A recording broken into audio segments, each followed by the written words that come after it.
The year is 1941, and the world is gripped by the most violent and widespread war in history. Millions march to war as bloody battles are fought across the globe. Horrendous atrocities are carried out on groups of people, and parts of London are bombed to rubble on a weekly basis. Considering it's only been 20 years since the last World War, it must seem to the early residents of the early 20th century that the world is coming apart at the seams. And amongst the chaos, it'd be easy not to notice a secluded manor house in the English countryside disappearing without a trace for 11 days, before suddenly returning to our reality. But thankfully, one organization makes it its sole duty to notice the unnoticeable and understand the impossible: the SCP Foundation. And within that anomalous manor house, Foundation agents and researchers were about to find horrors beyond even their darkest imaginations. This is the grim tale of SCP-1461, better known as the House of the Worm. When the manor house reappeared after its 11-day absence, the Foundation zeroed in, sending agents inside to investigate. It was a 2-level dwelling complete with 12 bedrooms, 4 baths, 3 studies, a main foyer/ballroom, a library, a kitchen, and a pantry basement. The Foundation observed that a number of these rooms had been fitted with rows of bunk beds, similar to a boarding house or barracks. Only later would they understand why. They found that the upper portion of the home exhibited no abnormal qualities whatsoever, but as the agents investigated further, they found an entrance to the truly anomalous portion of the manor, the extensive sub-level system. No previous records of the building kept by the local council indicated that there would be anything below the manor's basement, so either the mysterious previous occupants, who were nowhere to be found, had built this sub-level, or it just appeared here on its own. Regardless of which was the case, agents and researchers knew that whatever had happened down here had everything to do with the manor's mysterious disappearance. They descended into the depths of what seemed like a man-made cave system, constructed primarily from a mix of concrete, iron, and brass. It was a behemoth of 20th century technology, intricate snaking systems of pipes, gears, and pumping pistons. It was like someone had built an entire factory down here. But for what? The agents began to spread out through the labyrinthian bowels of the manor, hoping to find some answers. But all they seemed to discover was more questions. This place hadn't been built with any form of comprehensible logic. It was full of dead ends, stairways that ascended and descended to nowhere, doors that would open to reveal just walls behind them or not open at all. It was like a maze built by a maniac. It didn't help that it looked like the place was recently hit by an earthquake, with some passages caved in and mangled machinery strewn about. It seemed that no human workers had interfered with the impossibly complex and bizarre machinery in quite some time. A number of the materials used to construct said machinery, as well as the gray sandstone filling in the collapsed passageways, remain unidentified to this day. Already, the sublevel was proving to be a complex puzzle box with only an estimated 75% of its layout ultimately being mapped by Foundation researchers. However, they would soon realize that this place wasn't just confusing, it was deadly.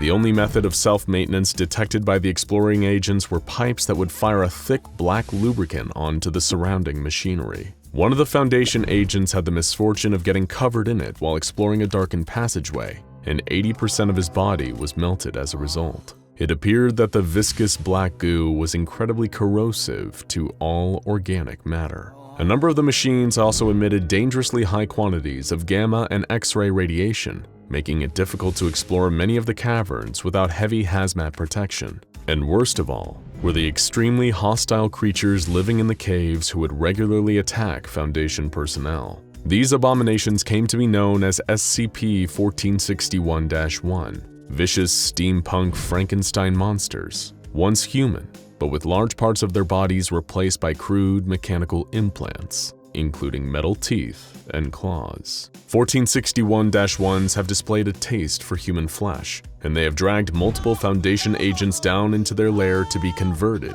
into monsters like them. It's believed that SCP-1461 is capable of controlling these beasts through the strategic use of sound from its brass-speaking pipes, leading them into areas where Foundation personnel are present to instigate conflict. Many of these pitiful creatures have had their throats replaced by phonographs, endlessly repeating the same nonsense phrases over and over again. "I am what you have made me. I am choice, and I am tyranny. Forgive me. I am then, and I am now. What gods they will be then. I am evil, and I am flesh. I am the trap. I am beauty, and I am chaos. Children are selfish. I am the worm. I have broken God." Still, in spite of the mazes, monsters, and deadly chemicals, the agents persisted and managed to discover several important locations. The gel production chamber on sublevel 3 creates glass jars from the unidentified sandstone and fills them with a slime that looks to contain living eyes and teeth. The factory deliveries room is filled with a huge number of crates and boxes, which seem to shift and change in number between Foundation patrols. The speaking tube room on sublevel 11 contains a grand pulpit that acts as the connecting point for the complex array of speaking tubes running through the entire cave system. The body parts of a deceased female also appear to be wired into the machinery, like spare parts. And on sublevel 12, they found the so-called catalyst room. Here they discovered a huge, complicated, clockwork and steam-powered machine that appeared to be broken and missing some parts. Most horrifying of all, though, is the raised platform in the center of the catalyst room, on top of which is a metal hospital bed. A desiccated male corpse rests upon the bed, its chest punctured by large syringes connected by tubes to some kind of pumping machine. The parts connecting this pumping machine to the overall apparatus of the room were missing though, leaving its purpose a mystery. The Foundation assumed that fluids used to be drawn out of this corpse to somehow power the machine. You may be starting to worry that there doesn't seem to be any answers here, that this house is one big mystery. But lucky for you, you're wrong. An old journal was also discovered in the catalyst room, and if what was written inside is to be believed, then we may finally have some truth about who created the House of the Worm, why it was created, and what horrible events triggered its mysterious disappearance and reappearance. His true name has been redacted by the Foundation, and special efforts have been made to maintain secrecy around the house, seeing as it's an anomaly of great interest to a cult known as the Church of the Broken God. So we'll just call the one who made this place the Inventor. Before any of this, the Inventor was one of the many Englishmen traumatized and almost killed in the horrific trench battles of World War I. After a near-death experience, the Inventor, like many geniuses and madmen, was plagued by surreal and nightmarish visions. He saw a huge creature that he referred to as the Worm, a gigantic metal monstrosity with dragon-like jaws full of gnashing gears that rampaged through Europe, destroying and devouring everything in its path. These apocalyptic visions also presented him with a solution, vague blueprints for a machine that might be the salvation of him and others willing to take his new gospel to heart. An escape from a world that the Inventor knew in his heart was about to end. He hired work-starved laborers from across the country to help him make his visions a reality, and began a massive secret construction project beneath his isolated country manor house. For the Inventor, it was all a labor of love. He wanted to protect his wife, son, and daughter from the terrible jaws of the worm. But as the project stretched on, his wife began to suspect that he'd lost his mind. Many of his workers, however, felt just the opposite. They became infatuated by the Inventor's sermons on the nature of the worm and the coming apocalypse they hoped to escape. Soon enough, they had become a bona fide cult, constructing the elaborate sublevels underneath the house in preparation for the fast-approaching day of reckoning. Then came World War II. The Inventor saw Hitler, hungry for war, as one of the avatars of the worm. Finally, knowing that the time was right, he activated the machine and successfully trapped the worm in the bowels of his mechanized home. However, as the Blitz raged and London's bombing began, the Inventor felt as though he hadn't stopped anything. He realized once and for all that he was never meant to stop the apocalypse, only escape it. And by throwing the final switch and setting the machine he and his followers had built into overdrive, he did just that. This was the moment that the House of the Worm disappeared, transporting the Inventor, his family, and his devoted staff to a different world. An empty gray world, devoid of war but also lacking all the comforts of regular life, including food. Things went downhill from there, as their supplies quickly began to run out. and the cult descended into cannibalism in order to survive. Things weren't going much better in the inventor's personal life. His wife, fearing what would happen to the family, took her own life and the life of his daughter. Though by this point, the inventor's mind was so fractured that it's possible he may have killed them himself. Either way, it was only the inventor and his son left, and more trouble was brewing.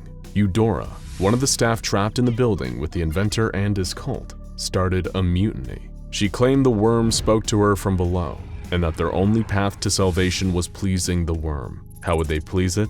A sacrifice, of course. They would give it the son of the man who had trapped it. The mutineers took the inventor's only remaining child and descended into the lowest sublevels. The inventor followed, hoping to track them down, save his son, and salvage something from this nightmare. As he ventured deeper, battling the members of Eudora's new cult, he found that they were changing themselves, becoming the half-human cyborg creatures that the Foundation would later discover. The inventor would find Eudora herself in the speaking tube room. Her body, still living, was wired into the machinery, and she had sacrificed his son to the worm. In a rage, the inventor murdered Eudora, or whatever was left of her, then heard a familiar voice speaking out of a nearby speaking tube. It said, "I am what you have made me. I am then, and I am now. I am choice, and I am tyranny. I am evil, and I am flesh. I am beauty, and I am chaos. I am the worm." The voice was his own. In that terrible moment, the inventor realized that the worm wasn't a giant, all-devouring monster. It was him. In trying to protect his loved one from a perceived apocalypse, he'd brought them all to their horrible demise. He'd trapped them with the monster he'd hoped for them all to escape from, because no matter what you build, you can't escape from who you are. Grief-stricken and broken, the inventor descended into the catalyst room. There was his son, stuck with the syringes, drained of all life to fuel the mighty machine his father had created. In his last moments, the inventor decided to do the only noble thing. He threw himself into the machine, destroying both it and himself in the process. The house was transported back to our own reality, but the worm, in a sense, was no more. But who knows if the worm is really dead? Its thoughts and poisonous intent still lingers in the caverns and rattles through the speaking pipes. Whatever really happened, the Foundation is still picking up the pieces today, and who knows what lurks in the parts still hidden from our knowledge. Disturbing things had been happening on the 5th floor of the Rose Heights apartment building in Albany, New York. Residents had reported strange noises over the last few days, screaming in the night, pained muttering, soft weeping, scratching and scuttling in the walls, and worst of all, what seemed like an infestation of bugs unlike anything the unfortunate occupants of Rose Heights had ever seen before. They weren't abnormal in size or shape. They looked an awful lot like the common earwig, around 2.5 centimeters long with large curved pinchers on the back. But the color wasn't right. Unlike the usual dark brown, these earwigs were a silvery, almost translucent gray. When people spotted them crawling across their walls or hiding in the carpet, they seemed to shimmer in the light. Eventually, the building's landlady, Donna Tompkins, was called in to do something about the infestation. She spoke to each of the residents about their experience. They reported the strange noises, the mysterious bugs, and even a funny smell they'd sometimes catch in the hall, a smell like someone had thrown up.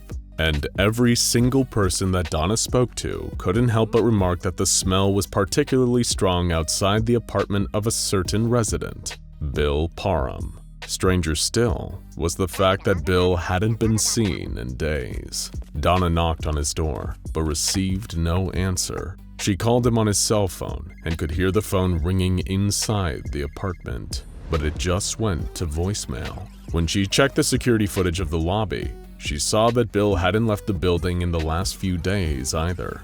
Donna called the police, worried that Bill might be sick or even dead inside his apartment. It was strange, given that he was only in his 30s and didn't seem to have any health conditions. But stranger things had happened. Much stranger things were about to happen too. 2 police officers arrived not long after. They called through the door one more time, and when they got no response, Donna gave them the key to head inside. The apartment was a wreck. All the furniture was covered in dust.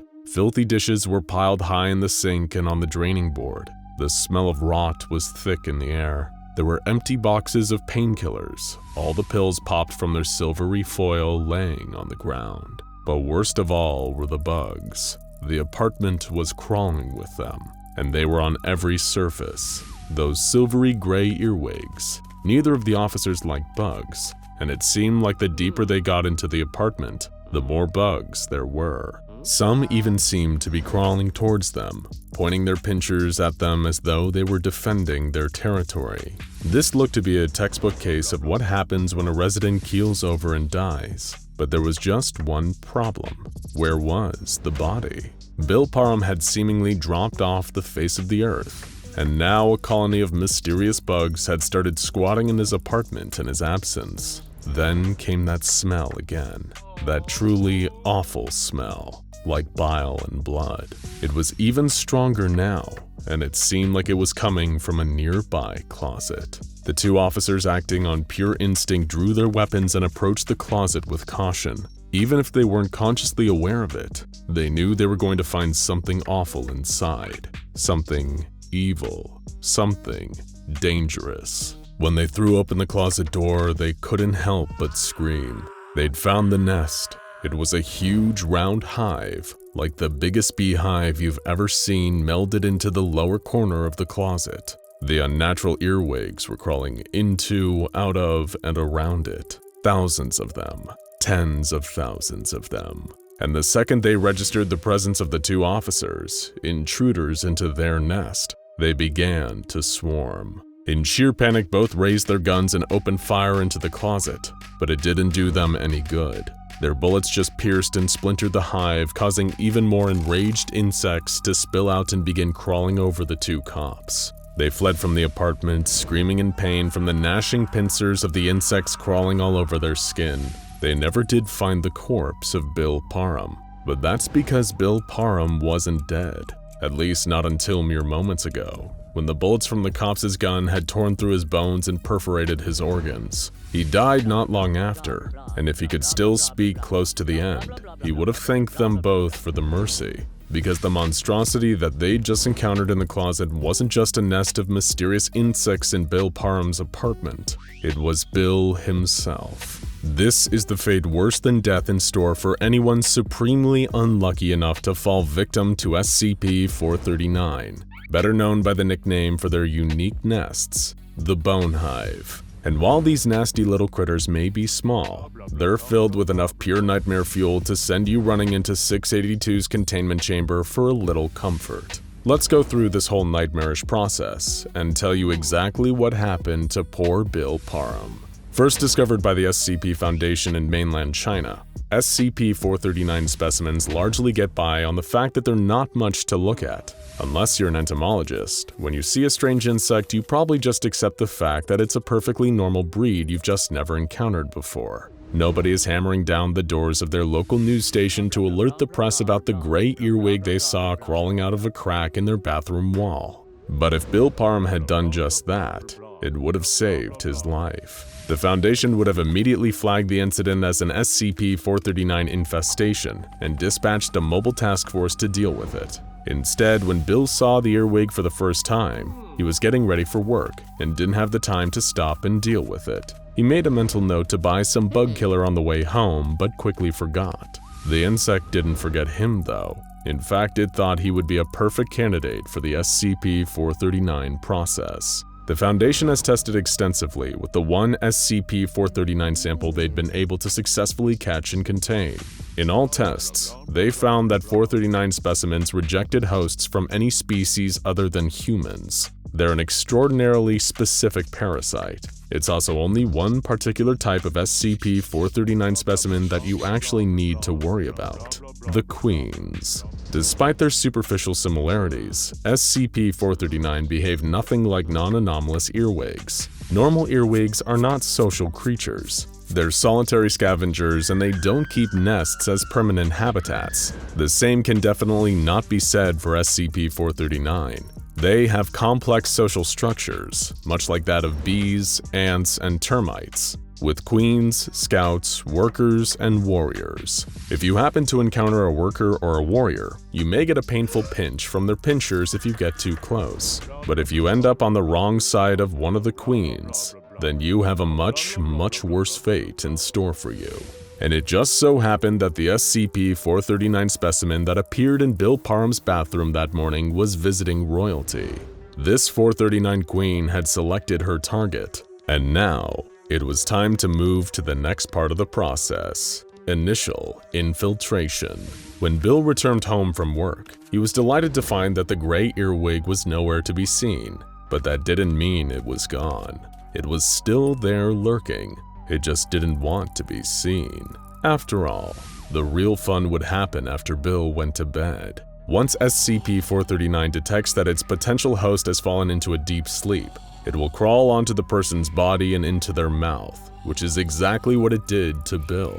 It feels like little more than a tickle in your throat, and you will have no idea that the tiny creature crawling down your windpipe and into the soft, warm tissue of your lungs spells your doom. Very few people wake up during this process, but even if they did, there's virtually nothing they could do. When Bill woke up, he was suffering from mild chest pains and shortness of breath, a symptom not uncommon in a number of respiratory ailments. He had no idea that the SCP-439 queen was already inside him. He got up and went about his day, trying to ignore the pain as it gradually grew worse and worse, feeling almost like something was moving inside his chest. He spent the whole day having to stop to let out a deep, hacking cough, but coughing didn't expel or change anything. He looked and felt so terrible that his boss let him go home early, hoping that Bill would be able to sleep off whatever illness he thought he had picked up. But over the next couple of days, his condition only worsened. The pain grew so excruciating he could barely move, and he was popping painkillers like Tic Tacs to no effect. He started running a dangerously high fever, his body trying in vain to fight back against its lethal intruder. He felt worse than he ever had in his life, but little did poor Bill know, the most terrible parts of the process were yet to come. Through anomalous means, an SCP-439 infection is able to induce fibrodysplasia ossificans progressiva, or FOP, in its victims, which is typically a genetic disease that presents itself before the victim turns 10 years old. The condition is infamous for its primary symptom, turning muscle and other soft tissue into bone, slowly but surely paralyzing the victim and putting them into a state of unspeakable pain. This bone transformation process is known as ossification, and Bill was about to experience it firsthand. His pain increased as his mobility decreased, with more of his flesh becoming solid lumps of bone underneath the skin. Soon enough, all he knew was pain. It became so agonizing that he was delirious with it. He was drunk on pain. Even perceiving sunlight felt like being stabbed in the eyes. That's why, like all the other victims of SCP-439, he decided to conceal himself in a warm, dark place where no light could get to him. In Bill's case, of course, that place was his closet. He was hurting so bad that all he could do was curl up into the fetal position and weep as his muscles turned to bone and his body began to compact and shrink. He didn't even look like a human anymore. He was more like a ball, covered in a bone shell and filled with warm organs. That's when the queen started laying eggs among his organs. It wasn't long before there was a new brood of around 30,000 specimens living inside Bill's body. He was still very much alive, but there wasn't anything he could do about his situation. His muscles had long since turned to bone, and they had eaten large portions of his brain, leaving mainly the parts needed to keep his organs just barely functioning. After all, the colony still needs central heating. SCP-439 colonies have developed a perfect parasitic relationship with the human body. They even use the stomach inside the hive to pre-digest food into a liquid slurry that's easier for them to consume. The only loser in this situation is someone like Bill, who is forced to become the new home for the world's most nightmarish freeloaders. Eventually, when the colony becomes too big, a queen departs to start a new one, and the process repeats itself once more. It's enough to make you want to sleep with your mouth closed for the rest of your life. Oh, and we haven't even told you the worst part yet. Foundation scientists have conducted tests on some victims of SCP-439 and found that while the creatures do consume large parts of the brain, the parts they leave are capable of consciousness. That's right. Their victims remain aware of what's happening to them the whole time, even when they hardly seem human at all anymore. What actually finally kills the victims of SCP-439 isn't the bodily trauma. It's the starvation that sets in when the colony inevitably moves on. Did we just hear you cough? You might want to go get that checked out. When it comes to bugs, the SCP Foundation certainly has its hands full. You might remember SCP-726, a species of bowfly aptly named the Reconstructive Maggots, who recreated the bodies of other organisms through horrible reproduction methods. There's also SCP-2031, a colony of anomalous ants that would eat their victims' insides and burrow themselves in the bodies, puppeting them around and masquerading as the creature they just ate, even if it was a person. Today on SCP Explained, we're going to be talking about a new species of anomalous insect, SCP-378, nicknamed the Brainworm.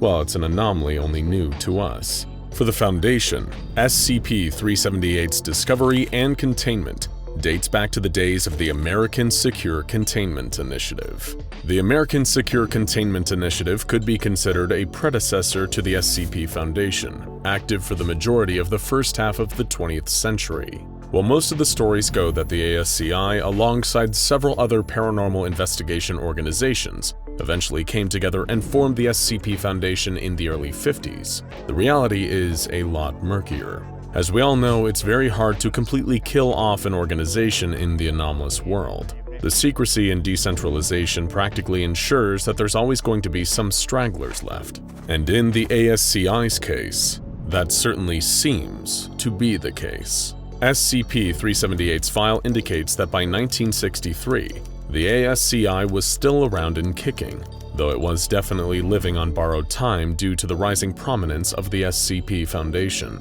The two organizations, the growing Foundation and the dying ASCI, attempted to keep tabs on one another throughout the decade, but the Foundation's espionage programs proved to be more intensive and thorough. For whatever reason, the Foundation was always getting the best intel, whether it was beating the ASCI to the punch on newly discovered anomalies, gaining access to otherwise classified information only available in ASCI documents of the highest security clearances, or finding ways to benefit from the organization's detriments through diplomatic meetings that always seemed to work in the Foundation's favor. It was clear that the SCP Foundation was the new hotness, and the ASCI would have a lot of catching up to do if it wanted to remain relevant in this new post-World War II world. Unfortunately, we all know what happened. The majority of the ASCI was absorbed into the Foundation shortly after its formation, and the pieces that remained would fade into obscurity in the coming years. But why was the Foundation's intel so good? More funding? Better trained agents? Luck? The answer, if you're familiar with the Foundation's ways, shouldn't come as a surprise. Of course, there was always going to be more going on behind the scenes, and that's where SCP-378 comes in. SCP-378 is an arthropod, resembling an Amazonian giant centipede, specifically one in the larval stage. SCP-378 measures about 3 meters long, with a thickness of 233 kilograms, and it possesses otherwise ordinary biological features, while about as normal as an anomaly contained by the SCP Foundation can get. On the dietary side, it eats like a normal centipede, consuming primarily other insects and lichen. On the reproductive side, things are a bit different. SCP-378 reproduces asexually, meaning that it's capable of generating offspring entirely through its own biological functions, which it excretes from its backside. A newly birthed instance, designated SCP-378-A, resembles a fully grown adult Amazonian giant centipede right from birth. But dissection of these baby peds suggests that this resemblance is superficial, as SCP-378-A's organ systems, beyond a primitive neural network, are entirely non-existent. These babies are essentially shell organisms, intended to be used by SCP-378, the host centipede, as remote drones. And that's how SCP-378 proves to be useful to the Foundation at large. You see, 378-A are endoparasites, meaning that they're organisms that live inside other organisms, like a tapeworm, but so much worse. SCP-378-A are used by SCP-378 to infect advanced primates, such as ourselves, but also a whole host of offshoots of humanity, such as the Homo ignotus, also known as SCP-655, and the Gigantopithecus sapiens, the common Sasquatch, which you might recognize as SCP-1000. SCP-378-A enters a host through an open orifice, and after infection, the entity will integrate itself with the host's nervous system through means that are poorly understood by the Foundation. This includes brain death of the host, and extending SCP-378's remote control through its offspring and into the host itself. Vital functions and sensory input remain unaffected, meaning that the host still retains some semblance of life function. Just, without a brain or anything. They're not there. They're just puppets, but you'll never be able to tell. When you think of someone being puppeted by an anomalous parasite, you'd probably expect them to act a little weird. Maybe they don't speak right, or maybe they start slithering on the floor or eating only small lizards. But that's not the case with victims of SCP-378. No. Once its offspring have infected a suitable host, SCP-378 will actually do a pretty decent job of integrating its victims back into their respective social sphere. This means maintaining all of their previous relationships as best as possible, such as keeping their jobs, and otherwise fitting in and not standing above the crowd. You'd probably assume they prefer to keep a low profile, mainly infecting hosts in small towns and sleepy suburbs. But you'd be wrong there too. SCP-378 loves the big city, places with high population density, and a robust entertainment scene. We'll explain later, but SCP-378 differs from ordinary insects in that its base instinct isn't to just infect and reproduce, it's to have fun. And the way it entertains itself is by living the lives of people who otherwise live busy, engaging lives, filled with plenty of social interactivity and places to go. The Foundation has yet to discover the upper limit of SCP-378, as the centipede has managed to infect quite a number of hosts with its offspring, which it all seems to maintain simultaneously without issue. Upon interrogation of a host, SCP-378 confesses to the existence of 26 human hosts, 2 instances of Guatemalan black howler monkeys, and 3 instances of SCP-1000. Considering the complex social hierarchies of monkeys, it's unsurprising that SCP-378 infected a few of them just to try them out, on top of infecting a few Sasquatches in the form of SCP-1000, which SCP-378 conveniently is immune to the inherent anomalous effects of. But there is no question as to which species SCP-378 prefers. In fact, those other things it infected, according to the host, were only acquired during periods of heavy intoxication. See, the centipede enjoys getting a little tipsy too. You can't have that in the Amazon rainforest. As humanity is the dominant species on Earth, we're the ones with the shiniest toys for SCP-378 to play with, the most exciting lives, filled with more pointless interaction and labor than a bug would know what to do with. And that's what makes SCP-378 so intriguing for the Foundation. It's an intelligent parasite, whose only motivation is to keep society running as normal so it can slip behind a few pairs of human eyes and see what it's like in the world it would never get to otherwise live in.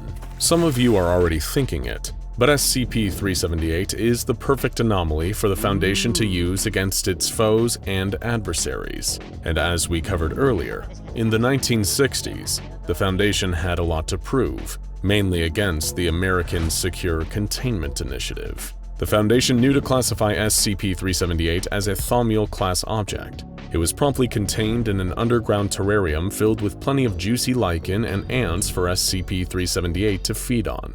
Of course, there was also a decontamination chamber constructed adjacent to the regular containment chamber. Any personnel who would go in would obviously be at risk to an infection from SCP-378, and we're sure that living the crazy, exciting life of a Foundation agent would have satisfied the sociable bug. But the SCP Foundation wasn't taking any risks. As a result, anyone entering the chamber would have to wear full body protection, and if they were found to be infected during the decontamination process, they would be terminated. After discovery of SCP-378, the Foundation immediately saw the potential in utilizing the anomaly for espionage purposes. After all, it would be a perfect spy network, capable of fitting in and maintaining ordinary roles while also communicating with SCP-378, who would feed information to the Foundation through another host. The impeccable precision of SCP-378's maintenance of its host's social personas would make the entity almost impenetrable to sniff out in the field, even for trained agents who deal with the anomalous. SCP-378's initial psychological evaluation was performed by the well-known Foundation psychologist, Dr. Simon Glass. Dr. Glass found that SCP-378 was obviously unique among arthropods and possessed either human level of sapience, or at the very least, the ability to emulate its host's intellectual faculties. Regardless, the anomaly was intelligent, but a point of interest for Dr. Glass was SCP-378's relationship with its hosts. It maintained a constant, consistent sense of identity across multiple hosts. But interviews with SCP-378 revealed that it was fully aware that it was not those hosts in actuality. SCP-378 was essentially role-playing various human identities. It wasn't just easy for the Foundation to figure out that the centipede enjoyed masquerading as its hosts. It pretty much spelled it out with giant letters. SCP-378's hosts rarely interact with or send information directly back to SCP-378 or fellow hosts, because SCP-378 is in full control at all times. This is literally just a game for SCP-378, a source of entertainment. And if one of those hosts came under duress or was at risk of being found out by those in its life, 378 could easily abandon the host persona, which it had no issues in doing. Dr. Glass found that the host behavior was largely unique to each instance, and extroverted personalities were a favorite for SCP-378. Hosts rarely isolate themselves, except to sleep or use the bathroom, and SCP-378 appeared to take equal enthusiasm in both stressful and pleasant situations. After all, this was all a big role-playing session for it. SCP-378 appreciated some excitement in the lives of its subjects. In a way, this was like an infinite source of entertainment. You could live as many lives as you wanted at once, have almost no attachment to any consequences, because you're a bug who has no stake in the real world, and you get to experience things no other member of your species ever has or ever will. SCP-378 really is living the dream. Even to another human, this sounds pretty fun. We only get one life to live. SCP-378 gets to live as many as it wants. But Dr. Glass found another interesting fact about SCP-378. It was attached to a certain identity. Lisa Martin, a 33-year-old Mexican-American female employee at Digiana Tono's Pies, a pizza chain located in Staten Island, New York. Dr. Glass was a bit unsure as to why SCP-378 enjoyed Miss Martin so much, but it was clear from the way it talked about her that this was its favorite persona. And Dr. Glass could see why the more he studied Martin's routine. It was the perfect mixture of business, idleness, routine labor, and general engagement for SCP-378 to experience. Lisa Martin's routine was static. On every day except Saturday, from 8 a.m. to 6 p.m., Lisa Martin would show up to work at Digiana Tono's Pies. After she finished work, from 6 p.m. to 11 p.m., Martin would engage in maintenance of one of 17 rooftop gardens across New York City. Of these gardens, Glass discovered that 13 are maintained by volunteer organizations, 12 of which Martin was not a part of. On Saturdays from 8 a.m. to 11 p.m., Martin alternated between socializing with a collection of friends and coworkers and playing piano for various high-end bars. On all days from 11 p.m. to 12 a.m., Martin would shower and then prepare for bed. She would sleep from 12 a.m. to 7 a.m., and in the morning she'd get back up and do it all over again. When you see a person's schedule laid out like this, everything seems a bit more routine and less exciting, huh? It's not an exciting life laid out on paper, but SCP-378 loved it, for whatever reasons. Attempts to interrupt Lisa Martin's routine were unilaterally met with unusual levels of hostility from the bug and its hosts, and in the event of Lisa Martin's death, SCP-378 would happily direct another host to assume her identity. Yeah, we're not sure either. Regardless, 378 had a hobby, many hobbies, but Lisa Martin was special. Dr. Glass's evaluation proved to be popular with the upper ranks of the Foundation. who, due to SCP-378's intelligence and awareness of human sentience, could prove to be useful to the overall mission of the Foundation. As we said before, in 1963, the Foundation had to contend with a number of powerful adjacent organizations, the Global Occult Coalition, with their destructive tendencies and the backing of the world governments, GRU Division P, the Soviet Union's anomalous research military unit, the remnants of the American Secure Containment Initiative, who, while not as prominent or as powerful as they used to be, still remained an organization capable of deterring the Foundation. As a result, the Foundation looked into applying SCP-378 through practical means. Dr. Glass's work importance could not be understated, but the prevailing theory was that SCP-378 did not understand the significance of social dynamics in regards to hierarchy and social capital. This could be observed in its strange defense of Lisa Martin. Several of SCP-378's hosts held positions of power, two of which, David Lockheed and Alfonso Leos, were even employed by anomalous organizations, and beyond the reach of the Foundation's then capacity to contain. Even holding these powerful positions, SCP-378 displayed a willingness to sacrifice the hosts to defend, replace, or otherwise maintain Lisa Martin, its favorite host. It was here when the Foundation saw an opportunity. If they could use SCP-378's favoritism of Martin to get it to do what they wanted, their dream spy network had a chance of manifesting into reality.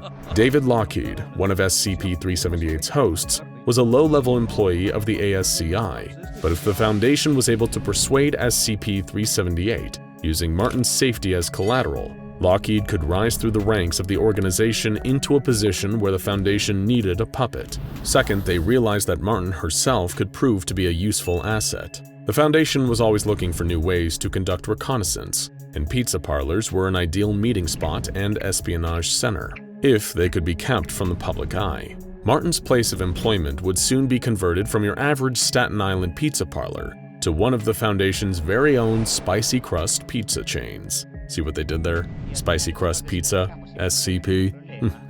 They are so clever. Regardless, the use of SCP-378's anomalous abilities to defend Foundation operatives in the United States seemed like a useful prospect, and the idea was put to a vote by the Overseer Council. It passed, with only minor detraction, under the name of the Kraken Protocol. As a result, SCP-378's containment procedures were updated, and containment of the anomaly would be focused on three primary components. Its first host, SCP-378-1, was held in the Area 19 barracks of the SCP Foundation. -1 was employed as a maintenance technician with a low security clearance, and in the case of death, a brain-dead or comatose reserve personnel would be elected to replace it. SCP-378-1 served as the Foundation's primary means of communication with SCP-378. After all, they needed a channel to speak directly to the bug in charge, and -1 was their way of doing so. SCP-378-2 was David Lockheed, an average employee of the American Secure Containment Initiative, working in their clerical sector. Lockheed was tasked with sabotaging ASCI operations for the Foundation, as well as collecting information in the Foundation's interests. SCP-378-2 was a little more difficult to replace than the average SCP-378 host, and was required to follow a strict health and exercise regimen. If something were to happen to Lockheed, there's no telling if the Foundation would be able to replace him, and the chances of that happening were low. Lockheed was the perfect spy, with an established rapport with the ASCI going back at least a decade, and access to information the Foundation would use to outsmart the initiative at every turn. It shouldn't come as a surprise to you that the ASCI's days were numbered, and eventually, they closed their doors entirely. SCP-378-3 was Lisa Martin, who worked at Spicy Crust Pizza in Staten Island. Martin's purpose was to maintain a network for Foundation operatives in New York and host a place where they could congregate and meet without issue. On top of that, Martin was still SCP-378's favorite persona, and the entire operation hinged on SCP-378 having Martin available to it. As a result, Lisa Martin would have to be replaced as soon as possible if anything were to happen to her. And with that, the Kraken Protocol was in place. Each instant formed a part of the Foundation's information gathering campaign, and was outfitted with a tracking device and an audio recorder. Every week, embedded agents stationed near each host were to evaluate the health and integrity of them, and the equipment they had inside them.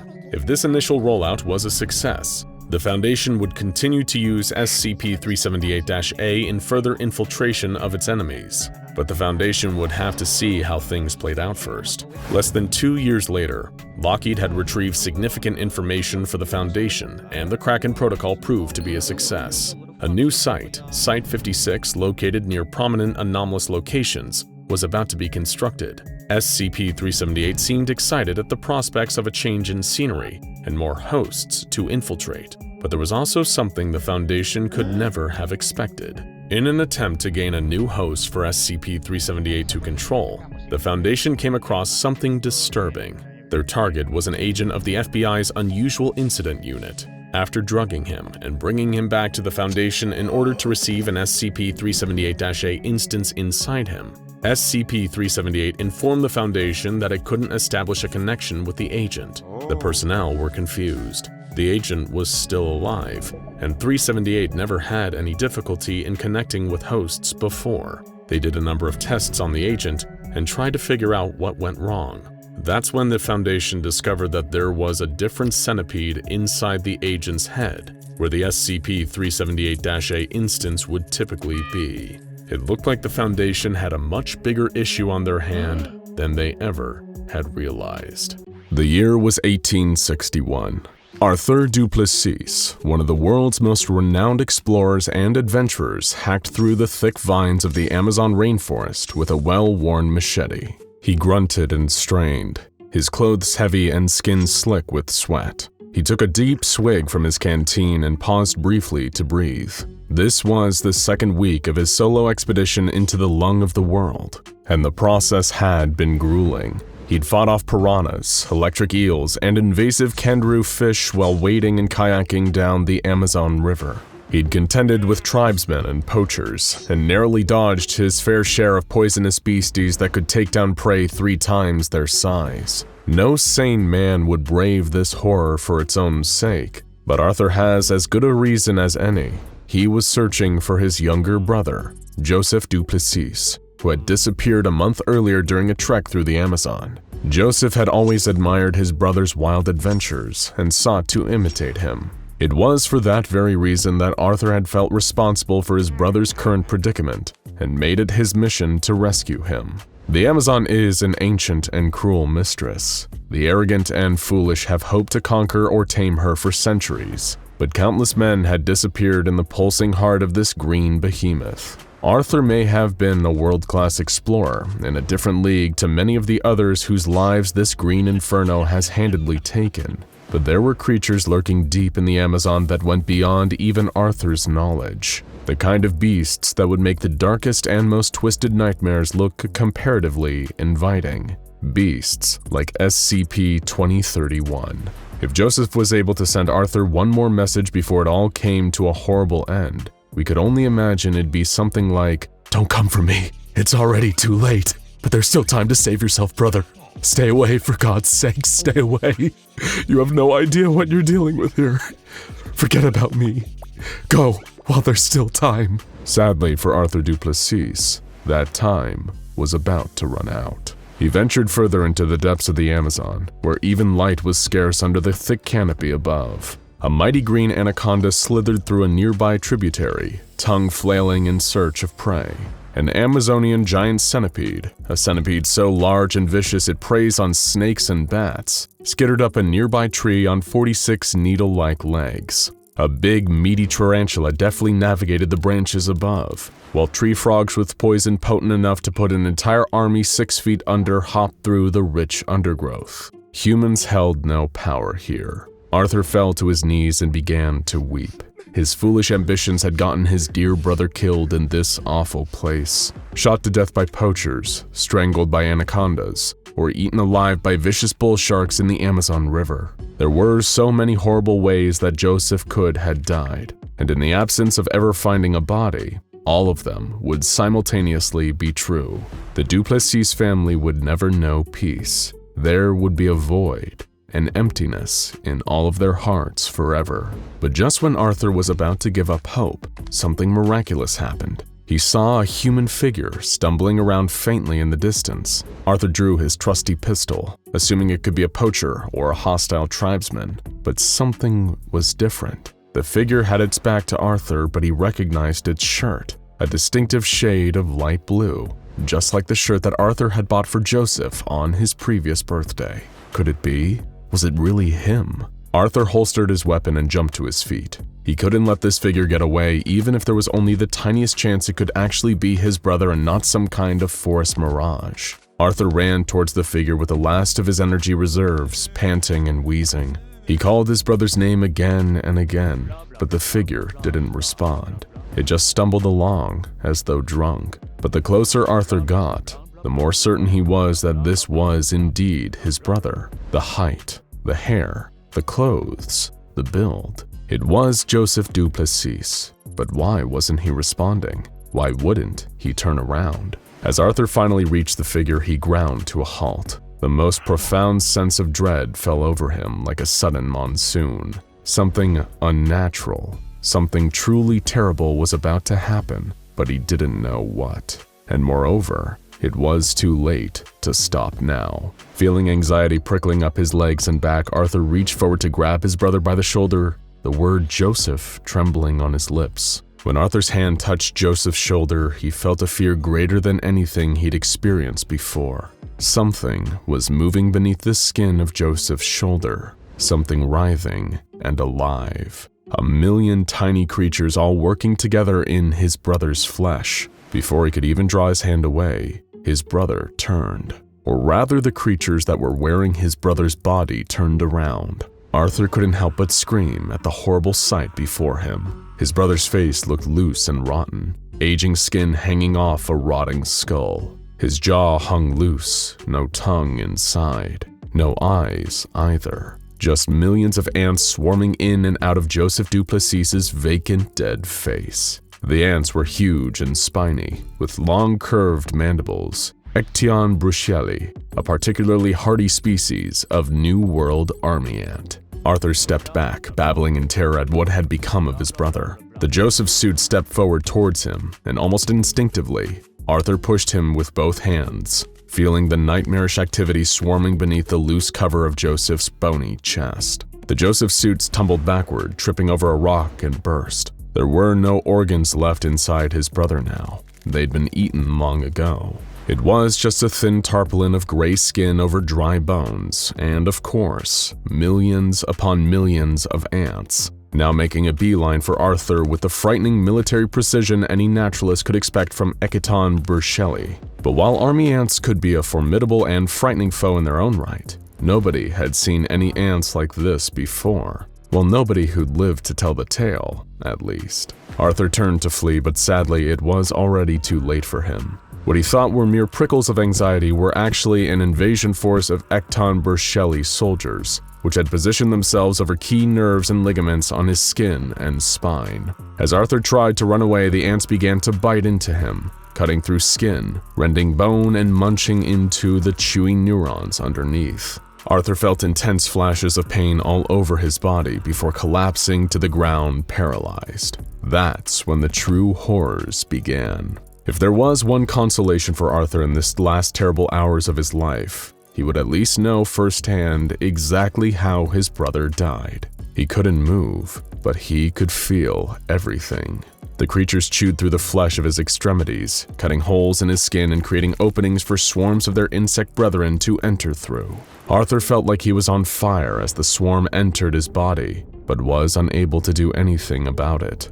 Death by these creatures is a slow and torturous experience. Unlike their non-anomalous counterparts, the swarms don't immediately start devouring all available soft tissue.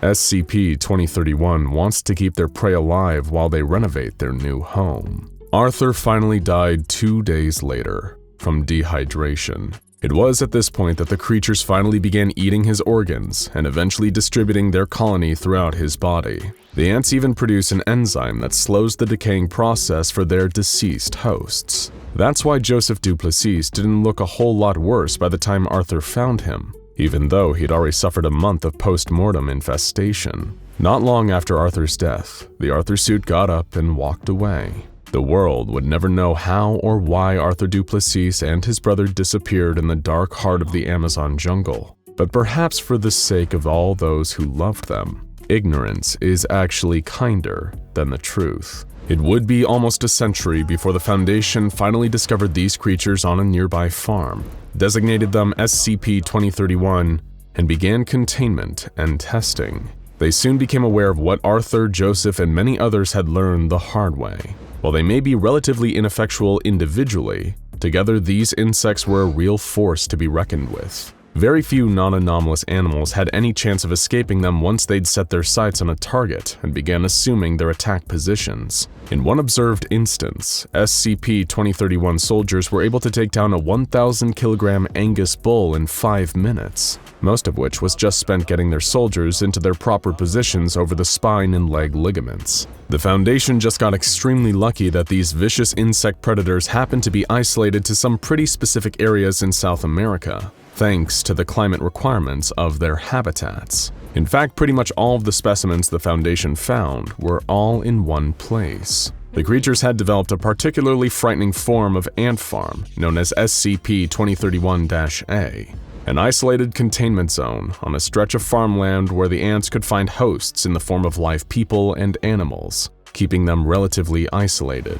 27 separate SCP-2031 colonies were first found on this farm, inhabiting and operating 27 different corpses. These include 15 cows, 5 different horses, 3 domestic pigs, 1 dog, and most fascinating of all, 3 human specimens: an adult male, an adult female, and a child of unspecified gender. What's even more fascinating than the efficacy of these ants in attacking all different kinds of prey is their deftness at mimicking the behavior of their hosts. This isn't a reconstructive maggot situation. See our video on that nightmare for further information. The ants attempt to make their hosts actually act like the creatures they once were. The Foundation were astonished to see that the 3 human suits seemed to actually go through the motions of running the farm, watering the livestock, dispensing feed, moving other SCP-2031 colonies from one pasture to another. The human child suit would even spend extensive time playing with the dog suit, engaging in games such as fetch or mock wrestling. How the SCP-2031 colonies are able to do this is unknown. Working theories include rigorous observation of their targets before colonization, and the colony hive mind somehow picking up residual thoughts or muscle memory from their victims. Non-anomalous ants introduced to the SCP-2031 colonies also begin exhibiting anomalous traits, so the effects may somehow be contagious. One of the most fascinating moments of all came when the structural integrity of the dog suit finally gave out, leading to its colony exiting the body and returning to more nomadic behavior typical of army ants in search of a new host. The strange part was that the human suits actually seemed to grieve for the deceased dog suit, with the child suit becoming somewhat distressed that their playmate was suddenly gone. The 2 human suits even took the carcass of the dog suit and buried it in another pasture. It was unlike anything the Foundation had observed with SCP-2031 before. At what point did mimicry become sincere behavior? Because now SCP-2031 was seriously blurring the lines. It is in the best interest of the Foundation to keep this little ant farm going, both to keep SCP-2031 distracted from venturing further and causing trouble, and to further study the fascinating behaviors and dynamics exhibited by SCP-2031 colonies in captivity. One of the researchers has already put in a request for a new golden retriever. Take a brief moment to think back to your younger years, spending long, tiresome hours trapped in a classroom, waiting to hear the noise of that final bell of the day. That sound meant freedom, the end of another grueling 6 hours at your desk, and the chance to get back to the warm sanctuary of home. If you were lucky, you might not have had to go far to get back to the safety and security of being in your parents' house. Living close enough to the school would mean you could easily walk home when the day was through. But your classmates? Well, they weren't all as lucky. Some of them had miles to travel, all the way across town even. Fortunately though, the school bus would always be waiting outside at the end of each day, ready to take a gaggle of rowdy kids back home. And if you were one of those kids that had to take the bus, you'll know that the trip home after school was hardly a calm drive. Paper planes and spitballs firing from all directions, wads of chewing gum stuck to the undersides of seats, other kids all around you screaming and yelling at the top of their lungs. Still, it could be worse, right? No, trust us. It could be much, much worse than you can ever imagine. What if one day, the bus that picked you up from school wasn't a bus at all? What if instead, it was SCP-2086? Picture this. One day you get put in detention at school. Maybe you were disrupting a class or were caught spraying graffiti on the outside wall of the gym. Whatever the reason, we're sure you'll think it is unfair that you got held back after school, after everyone else had already gone home. But you do your time until finally you're told you can leave. Problem is, your house is on the other side of town, and you've already missed the bus. You make your way off the campus, down the nearest street. Maybe there's a city bus you can catch that'll get you back home. As you stroll away from your school, you realize that the nearest bus stop, the first one on the route home, seems to be further away than you remember it being. Must be just the exhaustion of a long day getting the better of you, playing tricks on your mind. It's not like someone could move the bus stop, right? Finally reaching the stop, you notice lights coming down the street after a few moments of waiting quietly. A late bus, just like you hoped for. It pulls up to the next stop, the doors folding open to allow you on board. It's totally empty, save for the driver, but straight away you notice there's something odd about him. He seems drained of color. His movements are weird, more like a puppet on strings than an actual living, breathing human being. Now that you think about it, if it wasn't for the fact he was clearly moving, driving the bus, you might assume that he was a corpse. Then again, maybe he just had a long day too. Taking a seat, you try not to think about it and stare out of the window in boredom. You watch as the route takes you past stop after stop, all of them empty just like the bus itself. But then something unexpected happens. You've ridden the bus to and from school so many times before that you can't help but notice when, for some reason, it takes a wrong turn. Looking out the window, you know you aren't mistaken. The driver has changed direction. Instead of heading towards the nearest stop to home, he's taken the bus towards the furthest edge of town. Desperately, you try yelling at him, asking why he's taken the wrong turn, but the driver stays still, as if he can't even hear what you're saying. That's when you notice the smell. You didn't catch it before, but now it's all around you, filling the air inside the bus. It's almost like the scent of disinfectant. The bus now smells the same way a hospital does. But that's not all. The more you breathe it in, the more you feel yourself starting to get woozy, arms and legs getting heavier. Everything around you feels as if it's spinning uncontrollably. Out of the windows, you can just about make out the sight of a junkyard, blurring in and out of focus. It's meant to be abandoned, and yet you're sure you can see movement. Massive, indeterminate shapes shifting around in the dark. Finally, your vision goes dark and you fall unconscious onto the floor of the bus. Only, you were never on the bus to begin with. No. Although you didn't know it, you were prey to something that just looked like a bus. SCP-2086. And now that it's caught you, you'll never see the light of day again. Now, SCP-2086 doesn't just refer to a single creature, not by a long shot. It is the designation given to an entire species of arthropods. Think lobsters, crabs, and spiders, or insects like centipedes and millipedes, only much bigger. To the untrained eye, and depending on when you look, an instance of SCP-2086 will normally look like any ordinary public transport vehicle, of any make and model, or belonging to any company or transit authority. Usually, though, they look like regular old buses, at least while they're out foraging for food. When born, an SCP-2086 specimen will grow to full juvenile size within a week, usually weighing 200 kilograms or less. Full matured adult instances, however, can weigh approximately 17,000 kilograms. The adults are the ones that go out foraging, leaving the nest to collect food to then bring back to the juvenile SCP-2086s. And by food, we of course mean humans. While out on the roads, matured SCP-2086 creatures are practically identical to the auto vehicles that form their bodies. But the materials that this disguise is made from, the steel, plastic, wood, and glass, they're all actually comprised of specialized chitin, the kind of outer shell you'd find on most arthropods. But underneath that outer shell, that's where you'll find the real horror. Within the main chamber, beneath the flooring of the bus's long inner portion, is stored the pulsing, beating heart of an SCP-2086 specimen. And we don't mean that in a metaphorical sense. If you were to lift up the floorboards of one of these bus-like creatures, you'd see its heart, along with other vital organs like the creature's brain and stomach.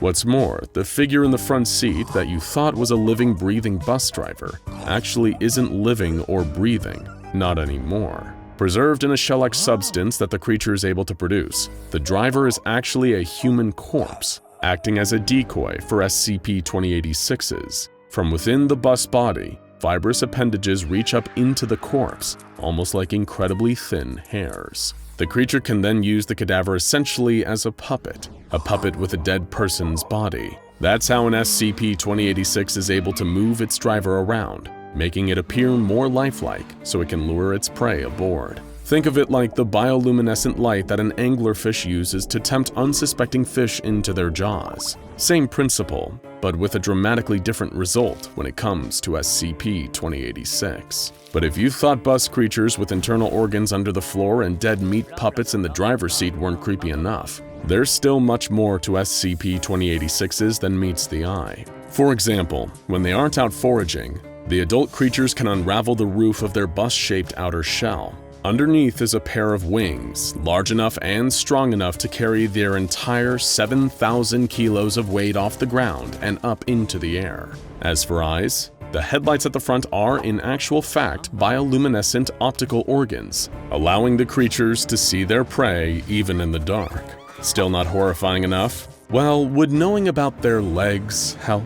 The wheels underneath an SCP-2086 specimen are also capable of unraveling, forming long gray or black legs like those of a spider. Yes, these are bus creatures with wings and multi-jointed legs. These legs aren't just big, clumsy appendages either. Compared with other arthropods, SCP-2086s are able to use their limbs to perform surprisingly intricate actions and finer levels of manipulations. For instance, a number of specimens have been observed in the wild by the SCP Foundation building shelters out of any materials that they can find near their nesting ground. And where do they normally nest? Wherever there's plenty of scrap metal and hardly any people to notice them. Junkyards are the preferred habitats of SCP-2086s and where they will normally establish their colonies. While the juveniles remain within the confines of the colony, adult SCP-2086 specimens will leave to collect humans. Although on occasion, the younger specimens have been known to travel out from their nest and rearrange or relocate signposts for bus stops.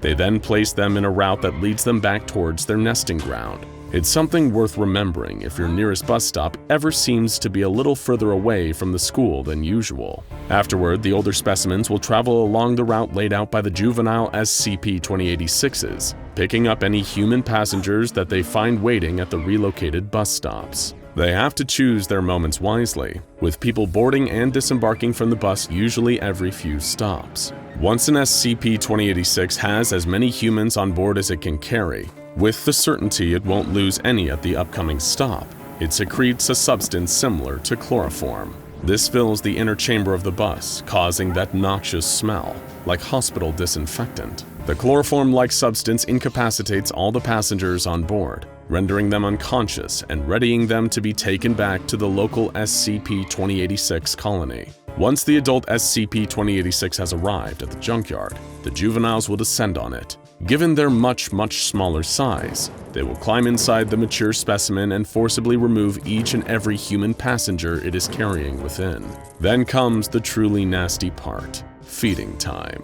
Each juvenile SCP-2086 will force their captive human through an orifice that is located under the front hood of their vehicle's shell. This sphincter, a circular formation of muscle that can expand and contract to perform a bodily function, is connected to where the steering wheel is found on an adult SCP-2086. The younger creatures will push their human prey through the sphincter, consuming them.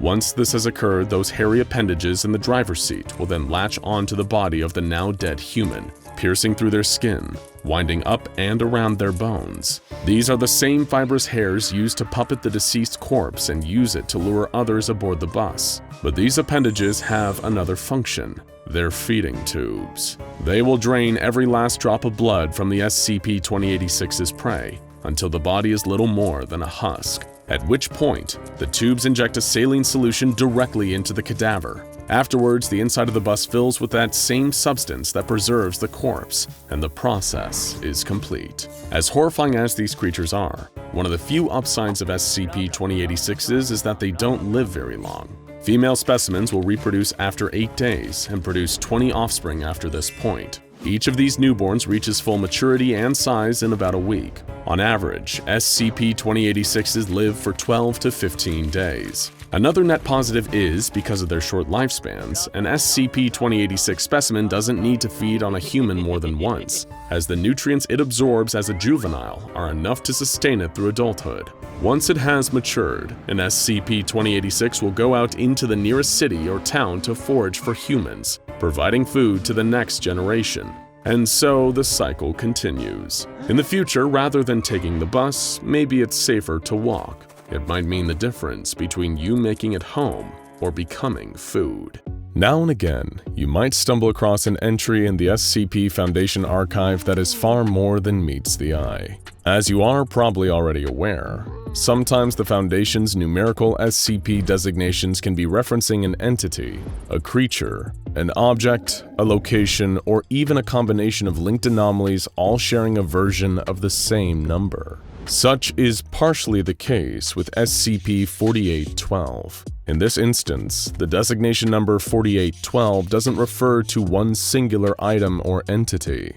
Instead, it is more of a collective designation, an umbrella term for 3 distinct, separate, but connected anomalies. We've got a lot of ground to cover here, so without further ado, let's take a look at SCP-4812, better known collectively as Wrath. We'll begin in a cavern deep beneath Alais in the south of France, where we find the first of the entities to share the designation SCP-4812. This creature, large and without its own distinct form, is referred to as SCP-4812-S. It possesses a number of long appendages that protrude from its amorphous body, each one covered in a sticky adhesive, a sort of glue-like substance. In addition, each appendage, as well as the rest of SCP-4812-S's body, is covered in fine hair that is also hydrophobic, meaning that it does not absorb water, and in fact actively repels it.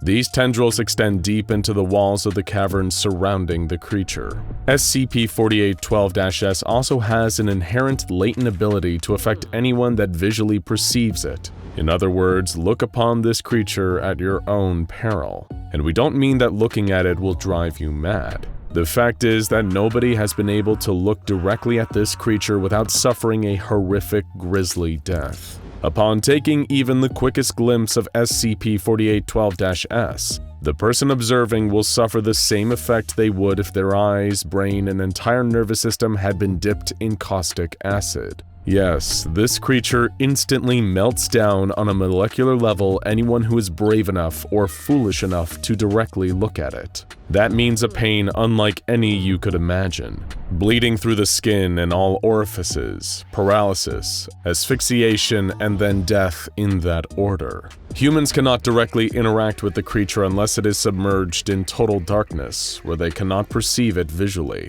The anomalous hazard of this entity even extends to photos or video recordings of SCP-4812-S. However, the effect is not as immediate or violent when someone just looks at an image or video of it. Still, you might want to check that your brain isn't melting after this video is over, just to be safe. Beyond killing anyone that sees it, SCP-4812-S does very little, staying quite still in its cave behind the maximum security doors the Foundation has put in place at the entrance. So that's our first of the SCP-4812s. Who's next? How about SCP-4812-E, an approximately 15-meter-tall humanoid made of platinum? This entity appears vaguely skeletal, with traces of tungsten and other metal compounds in its composition.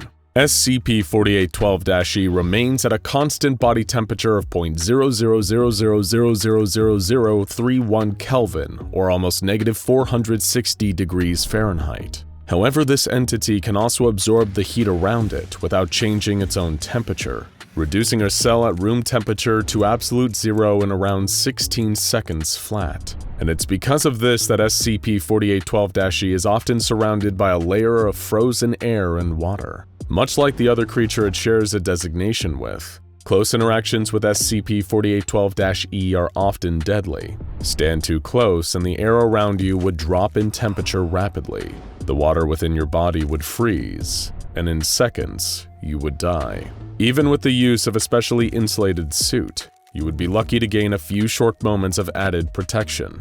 The only thing that weakens SCP-4812-E's effect is to expose it to extreme heat, although this does not stop the temperature absorption entirely, just slows it. But it's through the constant application of high temperatures that the Foundation has been able to keep SCP-4812-E contained in a thermally controlled vault kept intensely hot at all times. Finally, we have the last of the three, designated as SCP-4812-K, and we recommend anyone with a bug phobia to look away now. This creature is an enormous winged insect, almost like a cross between a stag beetle and a scorpion in some of the physical traits it shares with them. While its size might be significantly bigger, measuring 180 meters long, the insect possesses 2 large pinchers, 4 legs, 4 wings that extend from its back, and a long, segmented tail with a pointed barb at the tip.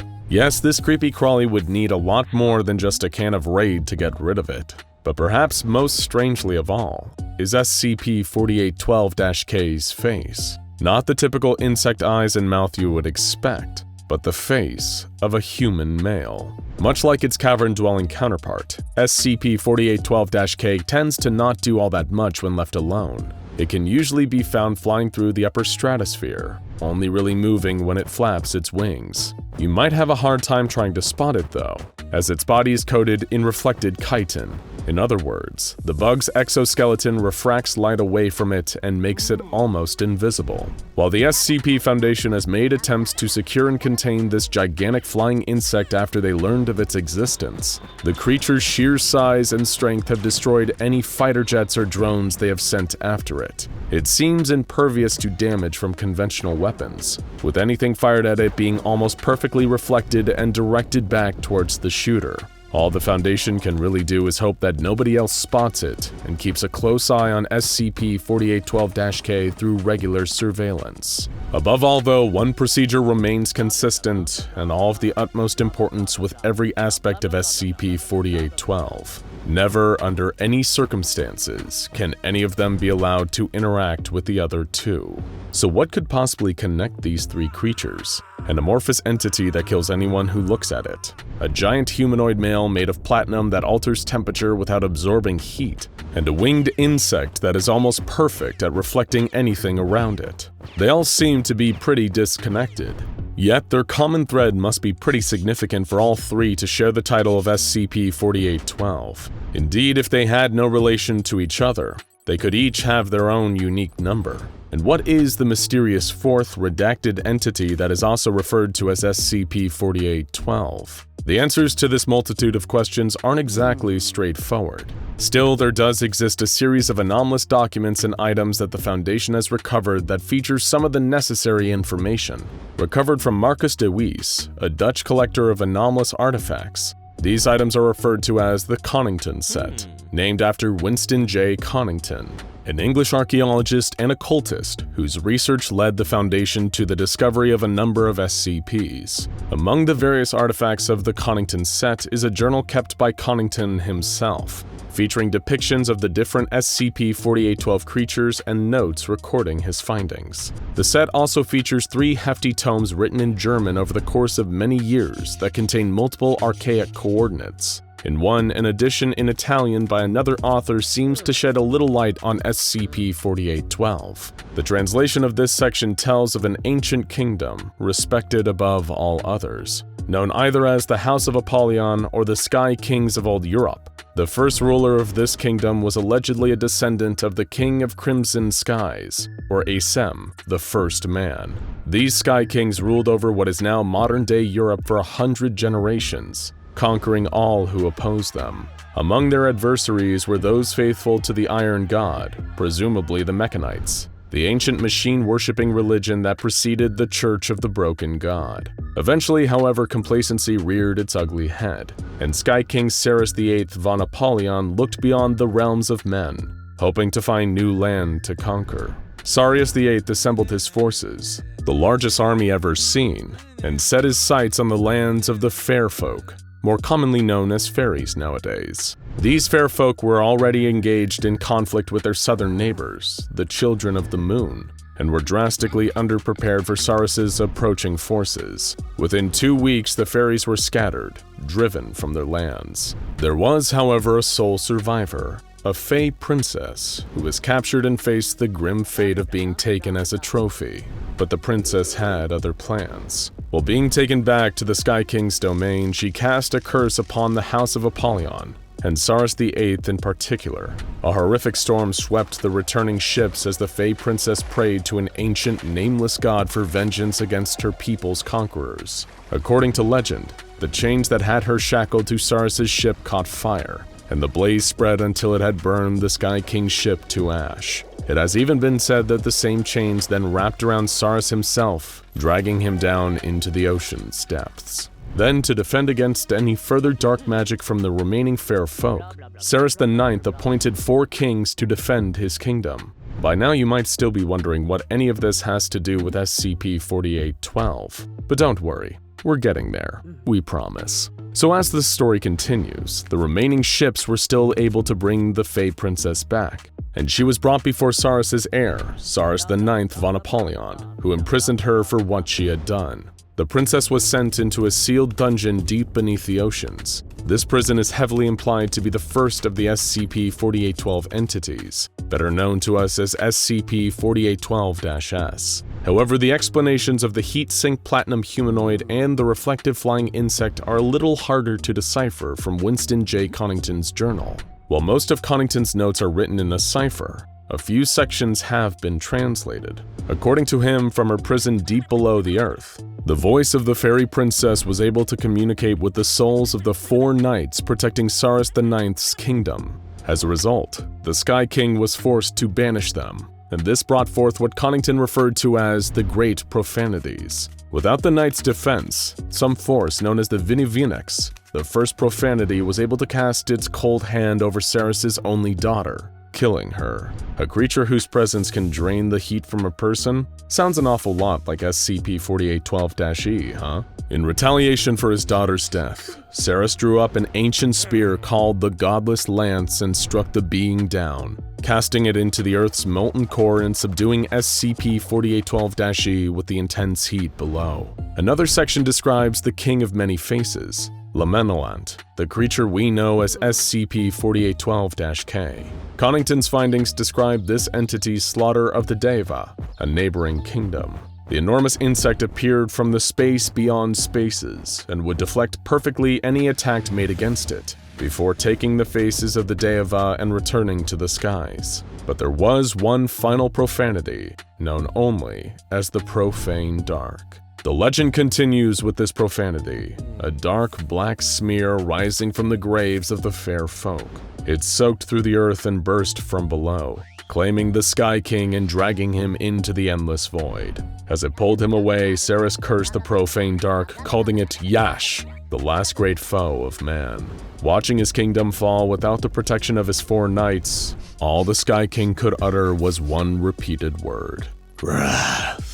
Our disgusting tale of anomalous nastiness begins in the humble town of Beckley, West Virginia, back in the 1990s. It was 10 a.m. on a hot day in early August, as Oscar Doug was winding his way through the wooded roads and back streets of town. He isn't the villain of our story, he's just a man doing his very unglamorous job, cleaning up roadkill for the local government. Plenty of woodland critters meet their ends against the wheels and bumpers of careless drivers, and it was thanks to the tireless work of people like Oscar Doug that the fine roads of rural America aren't piled high with carcasses. Of course, Oscar was used to seeing some unpleasant things on the job, but nothing like this. When he began pulling over to the side of the lonely street to pick up a dead deer, he was shocked to see a sudden flash of stark white illuminated by his headlights. It was a naked human woman crouched over the deer carcass. She was sucking at the exposed red flesh on the deer's flank as though feeding off of it.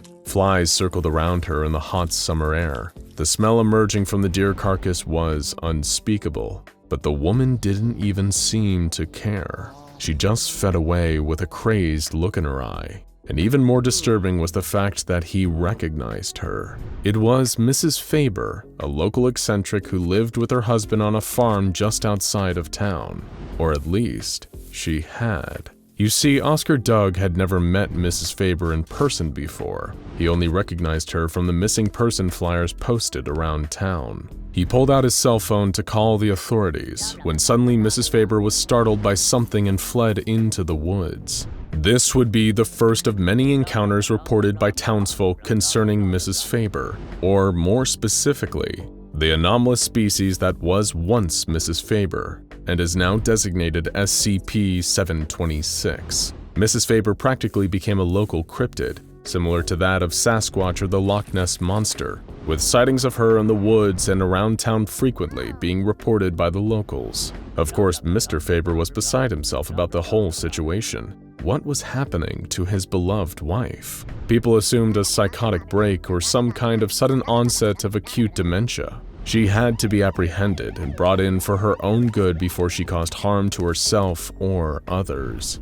And on August 16th, she was finally found and captured. Mrs. Faber was found in the dumpster of a local diner with a large dog.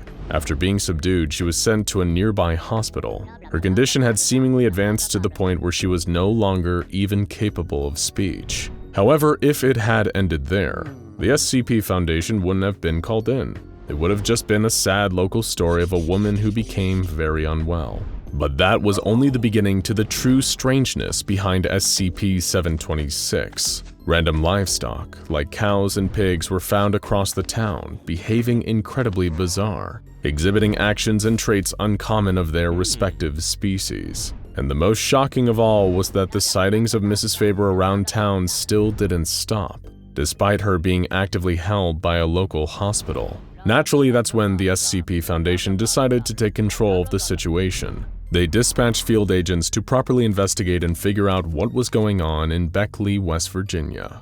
That's when they discovered a peculiar commonality: maggots. You see, the behavior exhibited by the strange animals and by Mrs. Faber was not consistent with their own species, but they were incredibly consistent with the behaviors of the common botfly, a particularly unpleasant form of fly that sometimes lays its eggs in the bodies of still living animals. The anomalously affected entities exhibited insectoid movements, an affinity for rotting meat, and even strange shifting of the back muscles, suggesting the gesture of flapping wings that weren't there. But what was going on here? Was this mind control, or something more insidious? As it turned out, the key to unlocking this mystery was in the dumpster that Mrs. Faber was found in. An entire pig was found inside the dumpster, exhibiting the same strange behaviors as the other anomalous animals. But not long before it was transformed into a pig, it was simply a half-eaten hot dog thrown to waste in the garbage. This miraculous transformation came courtesy of SCP-726, now also known as the Reconstructive Maggots. Much like regular maggots, these creatures are attracted to decaying flesh and will multiply and consume dead bodies or rotten food rapidly.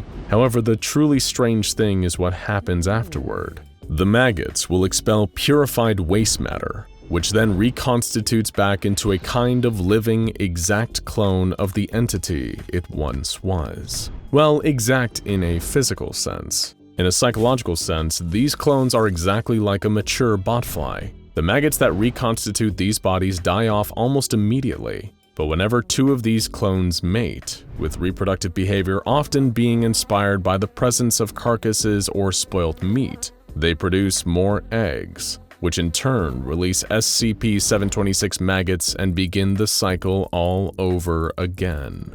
And fascinatingly, these maggots can reconstitute an entire clone from even a portion of the original creature. Which begs the question, why were there seemingly multiple Mrs. Fabers sighted in and around the town of Beckley, West Virginia? Upon further investigation into Mrs. Faber and her husband, a terrible secret came to light. Mr. Faber had murdered his wife in a fit of rage and cut up her body before burying the pieces around the grounds of his home.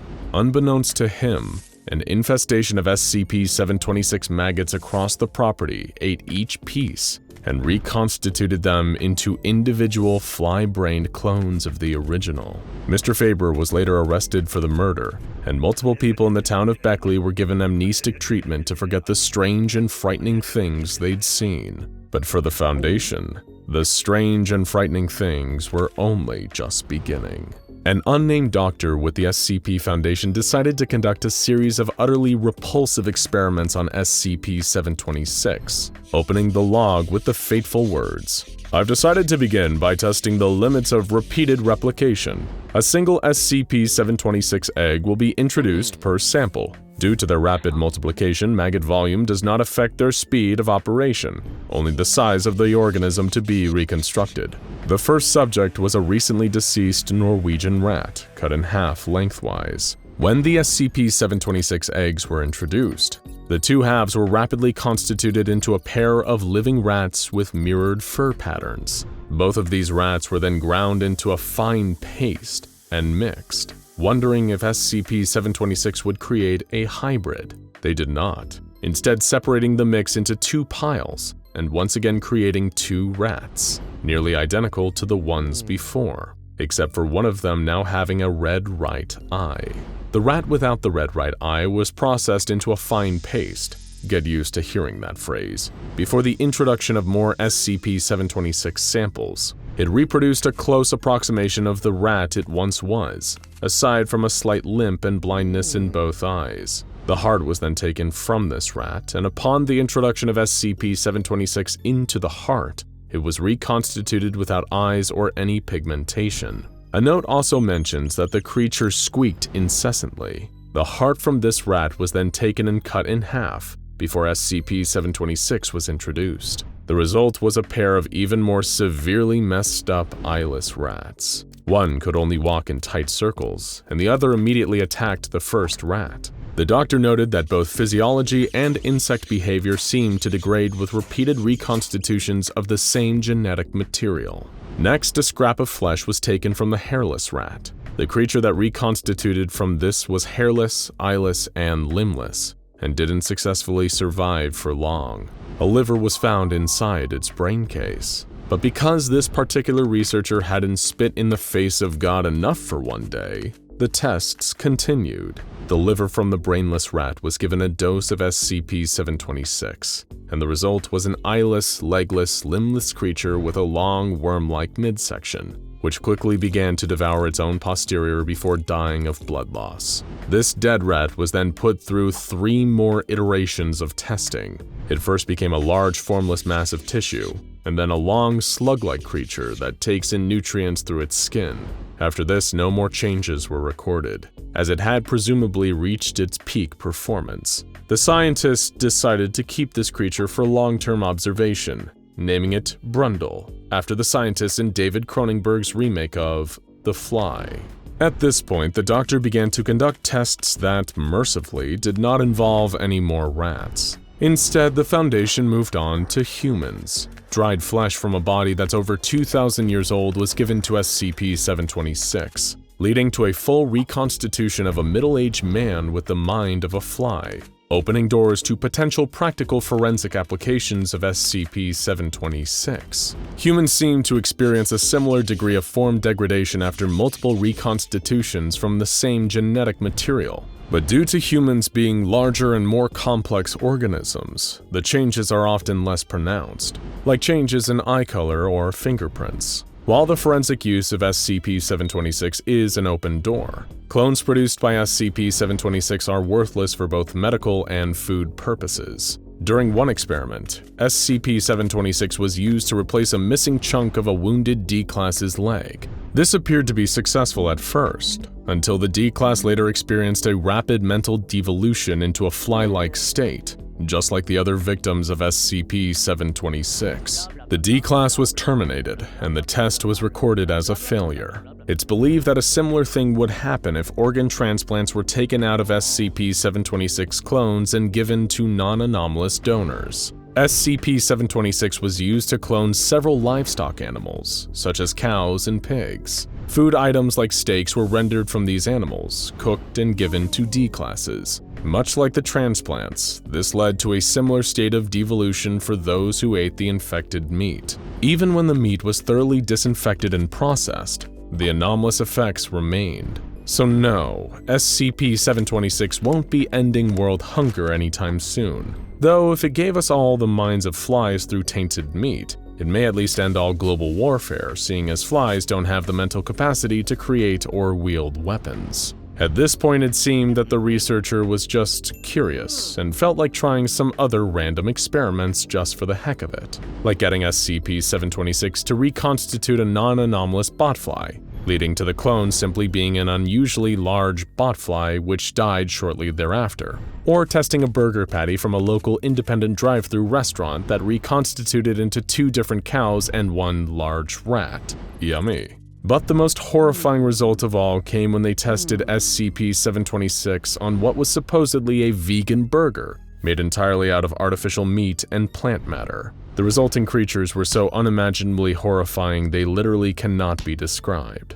Even hardened SCP Foundation researchers were driven to scream and vomit at the mere sight of them. One of these creatures was killed and ground into fine paste before SCP-726 was introduced again. Somehow this resulted in something even worse. A truly horrifying unkillable entity on par with SCP-682. Even when they liquefied the beast, it kept attacking. They could only stop it by freezing it and keeping it on ice. Testing into SCP-726 was suspended shortly thereafter. Maggots, botflies, and rat paste. How lovely. If you were eating during any of this, well, you only have yourself to blame. There is a planet orbiting a G-type main sequence star. Unlike the millions of barren rocks littering the cosmos, this one is in what scientists call the Goldilocks zone, the area around a star believed to be most capable of sustaining life. And life does more than just survive on this world.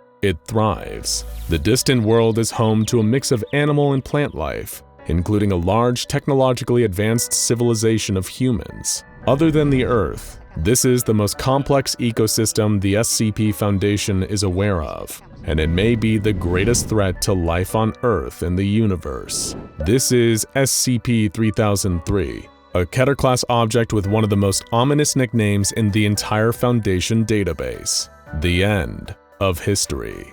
Research into this world, which is located roughly 208 light-years from Earth, revealed many similarities to our own world. It is only 3% heavier than Earth, rotates in 30 hours, and orbits its sun at a similar distance to our own planet. The temperatures are similar, and they are temperate enough that the majority of the planet's landmass is able to support large numbers of life forms. While few species found on SCP-3003 are identical to those on Earth, many are surprisingly similar. But it's 3 of these organisms specifically that combine to create an existential threat to our own world. SCP-3003-1 is a small beetle-like creature known as Mars by the planet's human population. While they grow to only 3 centimeters in length at most, they have a strong ability to defend themselves. In addition to their hard carapace, they can shoot a spider silk-like substance from their abdomen and coat themselves with acidic liquid which makes them impossible for predators to eat. They spend most of their time swarming and feeding on plants, and can live 15 years in the wild. They're largely harmless to the planet's humans. That is, until an invisible enemy enters the picture. SCP-3003-2 is a single-celled amoeba-like creature that has evolved to be completely dependent on other beings like the Mars. In other words, it's a parasite, and SCP-3003-1 is essential to its life cycle. After it makes contact with the Mars and infects them, though, it doesn't stick around. Rather, it starts to transform the beetles into vicious parasites themselves, causing them to grow a long, pointed stinger on their head. This stinger can paralyze its target, allowing the Mars to inject whatever it stung with the population of SCP-3003-2 lurking inside of it. And these beetles that have been taken over only have one target. SCP-3003-3 entities are humans. 30 billion of them, to be precise. The human civilization of SCP-3003 is far larger than our own, and studies have indicated that they're genetically identical and could even produce viable offspring with the humans on Earth. And they are the primary target of the infection of SCP-3003-1 and 2. When attacked by the infected Mars, the beetle creates a hole and enters into the human's body before sealing the hole with its silk material. Once inside, it can live up to 3 years inside the human, during which time the human is fundamentally transformed. Once they've been infected, the SCP-3003-3 human becomes obsessed with spreading the Mars and develops a pleasure response to being in its presence. They maintain their intelligence and become hyper-rational, able to evaluate information quickly and effectively without any influence of emotions. While the capacity for emotions remains, these humans rarely express them and almost never act on them. They have one primary function: to spread the infection further. It sounds like the beginning of an alien invasion, but the invasion already happened. The war is over, and the humans of the planet orbiting HIP 56948 have lost. The infection is not growing. It's already complete. SCP-3003 has a population of 30 billion humans, and every single one is host to SCP-3003-1 parasites. This happened centuries ago, and the entire society has since been reshaped to accommodate these parasitic creatures and to make the human population more hospitable to them. While these humans are identical to those on Earth, they lack its genetic diversity. The humans of SCP-3003 have been selectively bred to make ideal hosts, complete with larger bodies, more fat tissue, higher pain tolerance, and less susceptibility to diseases. But the society has not degraded due to the infection, quite the opposite. The SCP-3003-3 population has become a hive mind of sorts, working together towards a single purpose. As such, these humans have evolved to be far more united than humans on Earth. They all speak a single language similar to Dutch, with no other languages still active. All humans belong to the same culture, and research has indicated this is about 500 years old. Before the infection, they were a humble society that had over 7,000 different cultures and mainly engaged in trading. None of them exist anymore, and they aren't the only thing that's gone. SCP-3003 lacks Earth's genetic diversity in animal and plant life. That's because in the early wave of SCP-3003-1 infections, the newly infected humans targeted any species that preyed on the Mars. These mass extinctions created famines and other ecological catastrophes, and led to a massive change in the way the humans of SCP-3003 live. The vast majority now live in carefully planned cities, built in the safe and temperate regions of the planet. These cities are mostly enclosed and are used for industry and food growth. They are also extremely tightly built, so much so that SCP personnel reported feeling claustrophobic. Many surfaces of the cities are coated with a material that closely resembles the feel of SCP-3003-1, the Mars beetle. The infected are so fixated on the pleasure that being around these beetles gives them that they use this as a form of entertainment. The remaining members of this society live in rural areas, in small, carefully planned communities dedicated to farming, mining, or manufacturing. These small pods are even more structured than the cities. Children in this world are raised communally by large groups of workers specializing in health and education. They are infected quickly, at only a little over a year old, which is as soon as their supervisors are convinced they're physically capable. Once they are infected and their mindsets converted to the interests of the Mars, the children are quickly tested to determine their ideal occupation before being steered into what they will do for the rest of their life, where, like everything else on SCP-3003, their day-to-day life will be highly structured. Adults typically spend 10 hours a day at work, with the rest being spent engaging in basic activities like eating, sleeping, attending educational classes, and engaging in entertainment. But the entertainment all revolves around the society's obsession with SCP-3003-1. They listen to recordings of the beetle swarms, visit the enclosures where the beetles are bred, or obsessively touch the distinctive lumps that the parasite cause on their hosts. Everyone fits in on SCP-3003. There is no other option. Any sign of divergence from one's job function is cause for the authorities to step in. The first step is medical exams to make sure that the parasitic infestation isn't becoming too harmful. Anyone who doesn't conform to the social standards is restrained by local members of the hive mind and brought in for observation. When someone becomes too old or sick to work for society and act as a host for the Mars, their usefulness is at an end, and they are used for organ harvesting and experimentation. In the society of SCP-3003, one life has no meaning. Its only worth is the value it can bring to the hive mind. There's one area of SCP-3003's development that is of greater concern to the Foundation though: their technology. SCP-3003-3 works as one, and that has allowed it to develop technology far beyond that of what we have on Earth. Their planet is run almost entirely on wind, solar, and tidal power, with a small amount also coming from geothermal and nuclear. Their computers have enough power to produce data that makes foolproof recommendations for public policy, and their artificial intelligence systems are far beyond anything the Foundation has developed. Their crops have been genetically modified to have ideal hardiness and nutritional value, and they routinely experiment on their own DNA for selective breeding purposes. The planet has launched satellites into space and visited the other planets in their solar system, but it's one invention in particular that has brought this strange planet to the Foundation's attention. SCP-3003-4 is a massive facility on SCP-3003 with one purpose: to open wormholes that can transport members of the planet to any other point in space. Each use of this device uses up more energy than Earth uses in a full year, and the device seems to have been created with one goal in mind: to transport representatives to other planets that can expand their parasitic civilization to. The desire to spread the infection of the Mars is a single-minded obsession for the citizens of SCP-3003, and they now have their sights set on Earth. Unlike most dangerous specimens, SCP-3003 and its native species were not discovered in the wild. Rather, it made contact directly with the Earth through its wormhole generator, sending ambassadors who came bearing the news of their gospel of a better, unified way of life that would be achieved by joining their growing empire. They could have passed for missionaries, but what they were preaching was infection with a parasitic mutated beetle. The SCP Foundation was not prepared for this first contact, and collected all the evidence they could on this strange new society.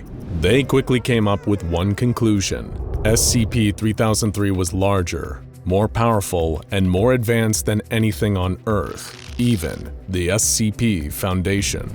With no other option available for containing the threat, the Foundation took the only approach they could, making peaceful contact with the ambassadors and making them think Earth was interested in what they were offering. As long as the representatives of SCP-3003 think they are involved in peaceful negotiations for how to introduce the Mars to Earth, they are ready to cooperate and agree to some of the Foundation's terms. This has given the Foundation the opportunity to study the society and identify some potentially exploitable weak points, and they found one in particular that may give humans a chance for survival. That weakness? The representatives of SCP-3003-3 do not know how to lie. Once they're converted to host the Mars, everything they do serves a common purpose and is shared with every other member of their hive-like society. There is no need to lie and no purpose to it in their society, and as such, they can be deceived far more easily than most humans. That gives the SCP Foundation the chance to stall them and fool them into thinking Earth is planning for integration at its own pace. But even the residents of this strange civilization's patience may have its limits. The representatives seemed cooperative at first, agreeing to many concessions the Foundation requested, including carefully regulating where they entered Earth, and making the Foundation their first point of contact for their Earth Contact and Research Committee. This allows the Foundation to ensure no invasive species makes their entry onto Earth unknown. Because the civilization is unable to lie, the Foundation has convinced them that Earth is contaminated and unable to host the Mars, with the species becoming sterile when introduced. The representatives seem to believe this and believe they are working on a solution with Earth. But some members of SCP-3003-3 may be becoming more aggressive. It was after a meeting with a representative of SCP-3003 that Foundation researcher Dr. Shaw entered an elevator with the alien. Suddenly, the Mars host became enraged, tearing the control panel out of the wall and stopping the elevator. Dr. Shaw was terrified, but the representative simply said it wanted some alone time. The SCP-3003-3 representative started speaking, but it didn't seem to speak like the other members. It was intense and intimidating, and most worrying, It referred to taking over a two-legged species over 500 years ago.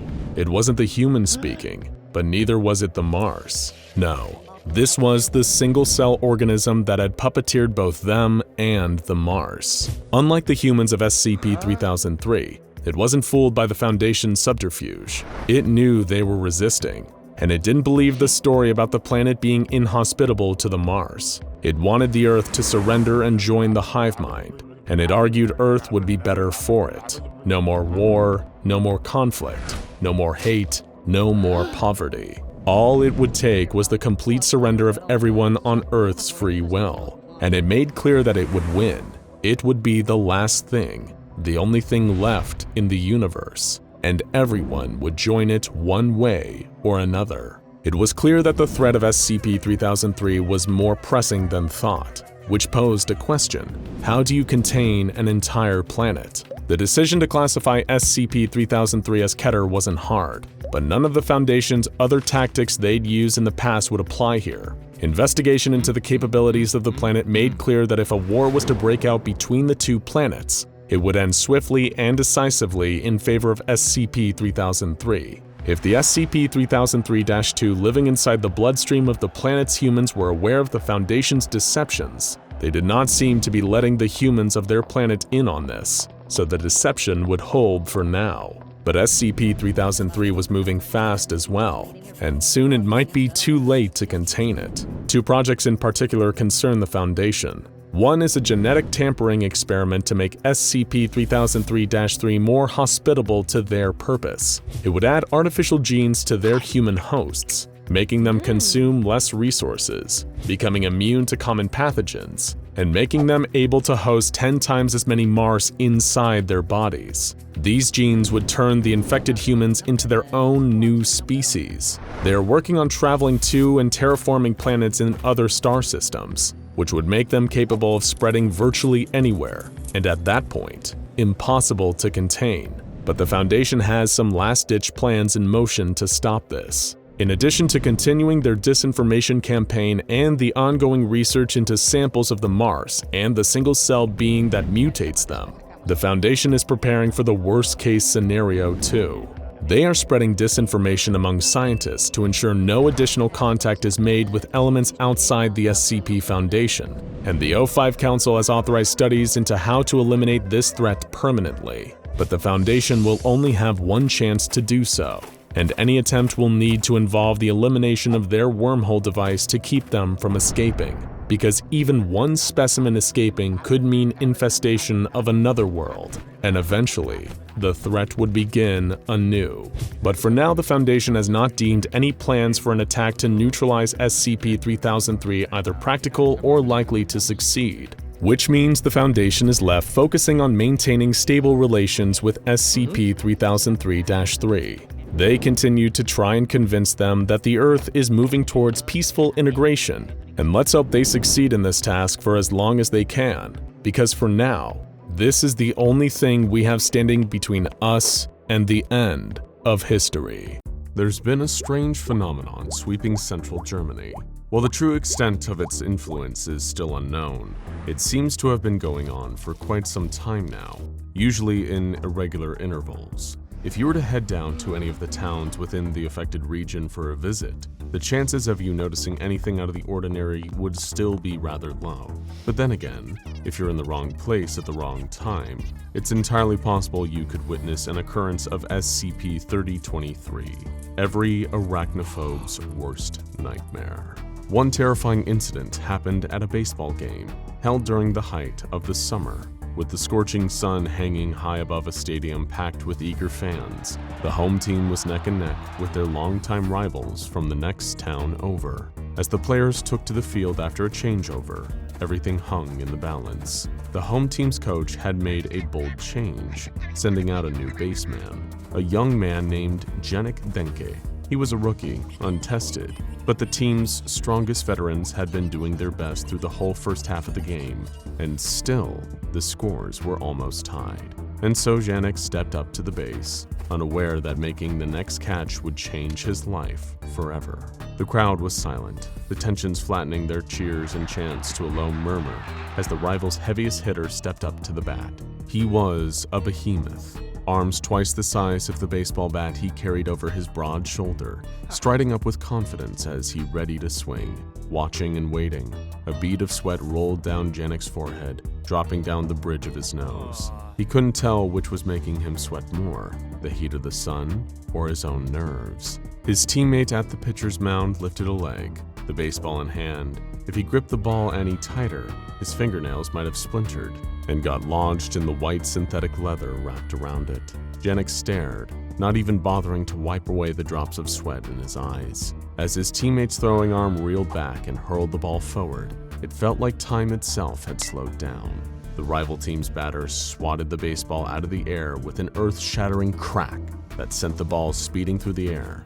Janek dashed to catch it, his mitt outstretched. The ball was careening back down to earth like a white and red meteorite, almost moving fast enough to burn up on re-entry as it hurled through the atmosphere. Janek could feel his heart rattling against his ribcage as every instinct told him he'd never make that fateful catch. In a final act of desperation, he leaped off the ground with every ounce of strength, and all around him the crowd exploded with the thunderous sounds of overjoyed applause. The mighty force of the weighty cork ball was like catching a punch in midair, the tremors of the impact rippling down Janek's arm. He felt that first, before realizing that the ball was now lodged securely in his hand. He'd done it. He'd made the catch. The batter was out. But before he could even react in celebration, it happened. His arm recovered from the initial shock of the catch just in time to feel the lightning-fast flurry of small legs scuttling over his skin. Barely able to catch his breath, the last thing Janek saw was something that used to be the baseball, hurriedly crawling up his chest towards his neck. From a distance, his teammates, the fans in the audience, only saw him drop to the turf, flailing his arms trying to brush off something crawling over him as it attacked and killed the young baseman in what otherwise would have been the proudest moment of his life. While that might have been the first time anything like that had ever happened, it certainly wouldn't be the last. Now, have you ever passed by an abandoned building and felt an urge to look around inside?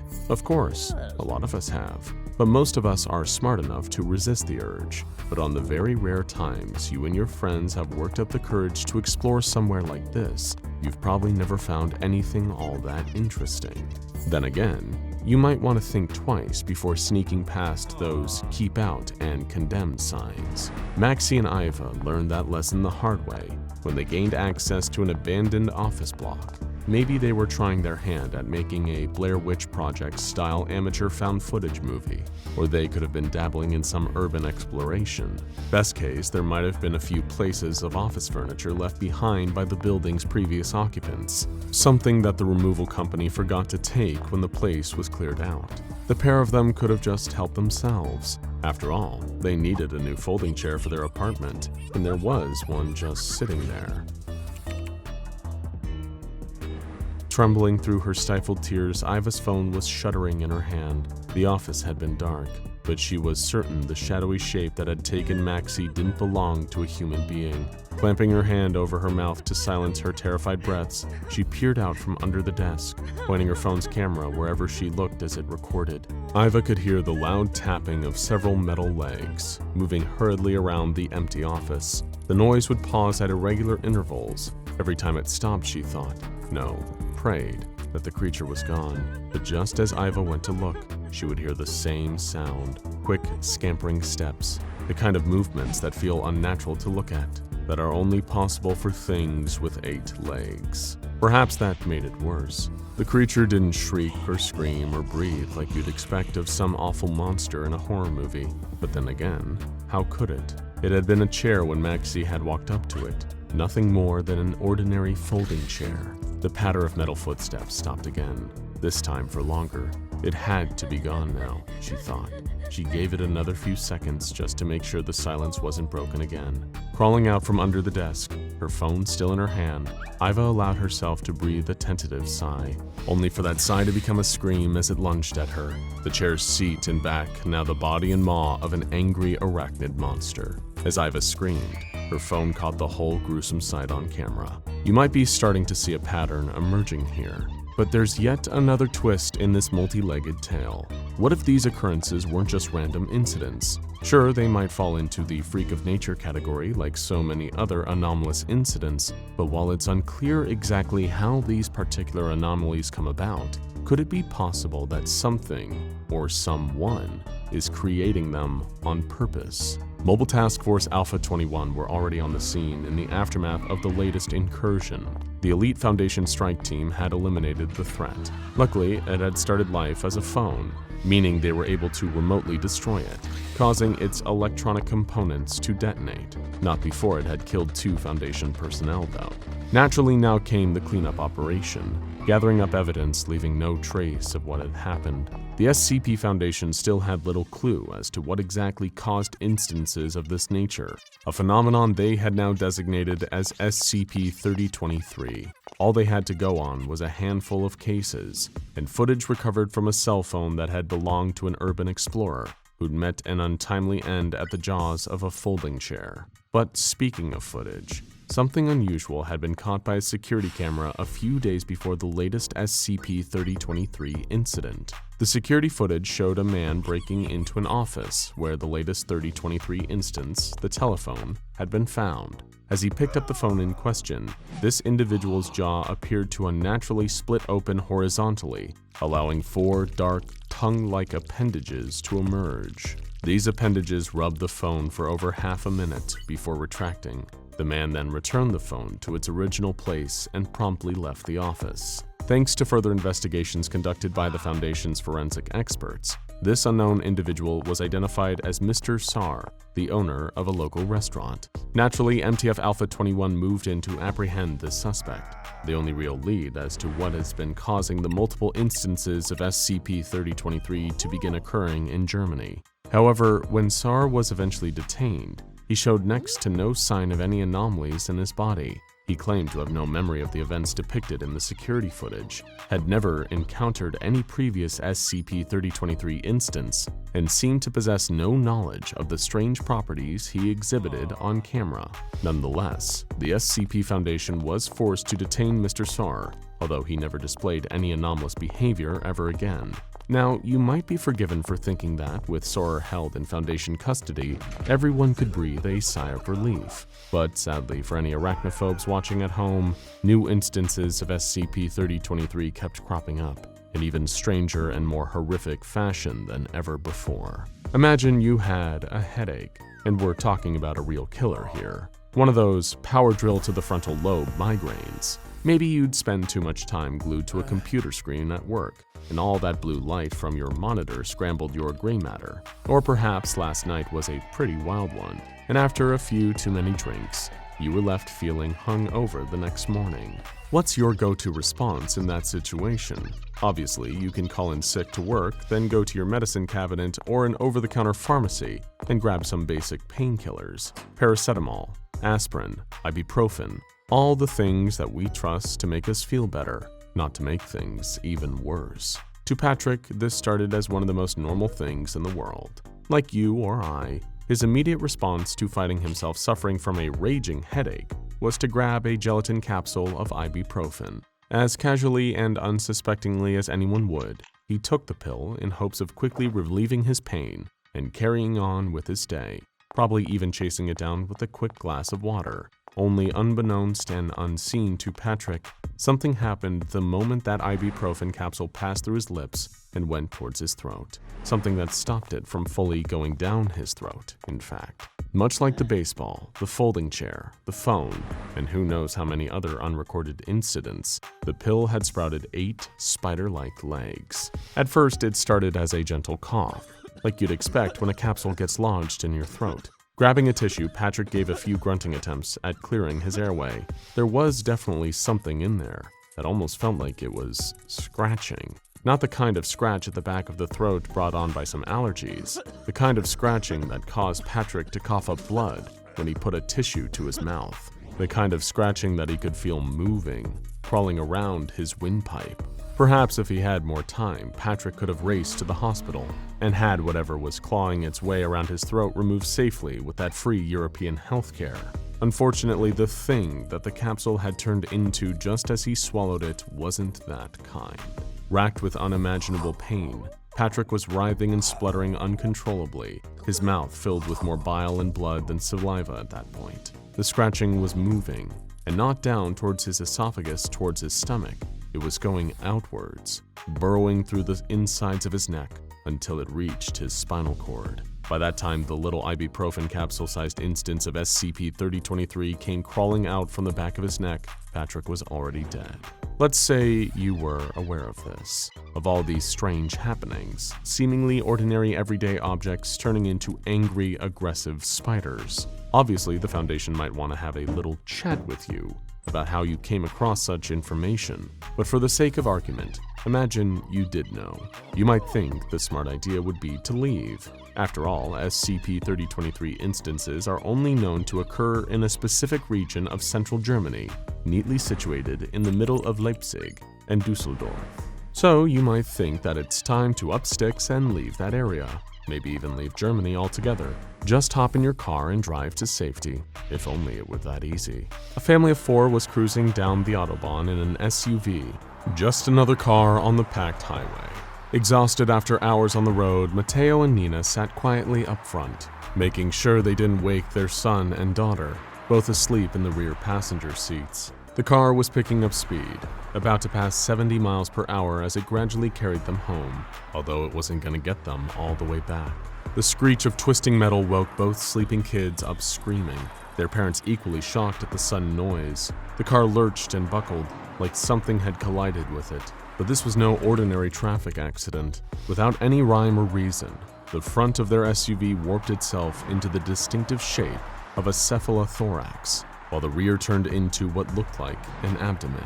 As the car shifted and reshaped around them, the grinding of metal as auto parts became huge metal legs. Matteo, Nina, and their children were still trapped inside, never to make it out. But the creepy crawly carnage wasn't just contained inside the car. The newly born arachnid abomination hurtled its way down the Autobahn, managing to maintain its speed. Other drivers swerved and slammed on their brakes to avoid hitting the creature they couldn't even believe was scuttling hurriedly along the highway. Unfortunately, this led them to careening into other cars, smashing headfirst into a pileup that claimed the lives of 41 people. Not that the SCP Foundation would ever admit it. With one of their facilities only 250 meters away, they were quick to dispatch an airstrike to deal with the spidery SUV once it became clear that Mobile Task Force Alpha 21 couldn't contain it. Across the board, anything capable of sprouting 4 pairs of spindly legs and crawling towards you with the intent to kill tends to rack up quite the body count. But dealing with bodies are some people's business. That was the case for Lucas, a newly qualified coroner. After passing years of training, he was working with the local police department, performing autopsies and examining bodies to help them with their investigations. Sure, it may not have been the most glamorous profession, but Lucas could sleep soundly, knowing that he'd never get hurt by a dead body.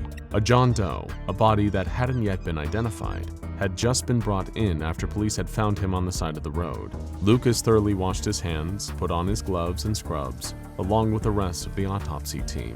He'd sat in on at least a dozen of these procedures, studied the relevant process and techniques. Everything had prepared him for the job of figuring out how someone had died. But not even the most experienced medical examiner could be prepared for what happened next. Taking the lead, Lucas began by making the primary incision into the cadaver's chest. It always reminded him of a particular scene in The Thing, where a character's stomach opened up and became a maw of frightening teeth, revealing them to be the titular shape-shifting alien.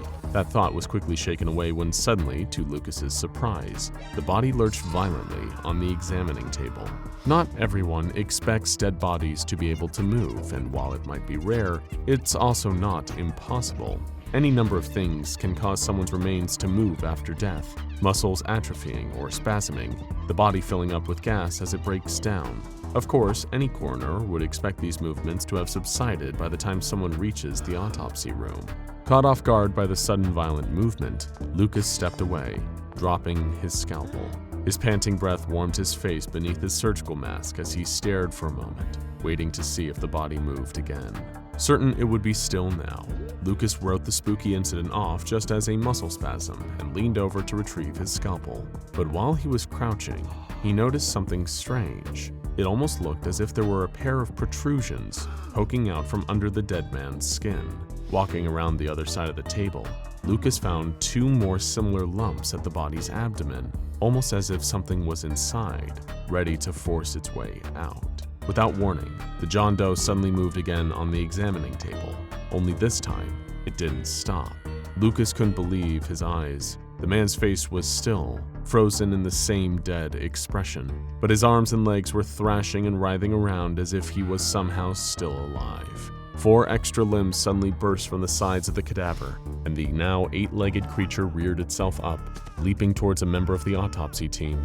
It scuttled and skittered around on its new appendages while Lucas watched in horror. Blood-curdling screams filled the autopsy room as he bolted for the door. Lucas raced down the corridor. The coroner dared not looking behind him while sprinting through the city mortuary. Behind him, he could hear the thudding of the spider's multiple limbs right at his heels. Out of the corner of his eyes, right on the edge of his peripheral vision, he could see the massive legs scuttling towards him. Maybe he would get out, run all the way to safety before the spider was upon him. But how can you hope to outrun something with 8 legs when you only have 2?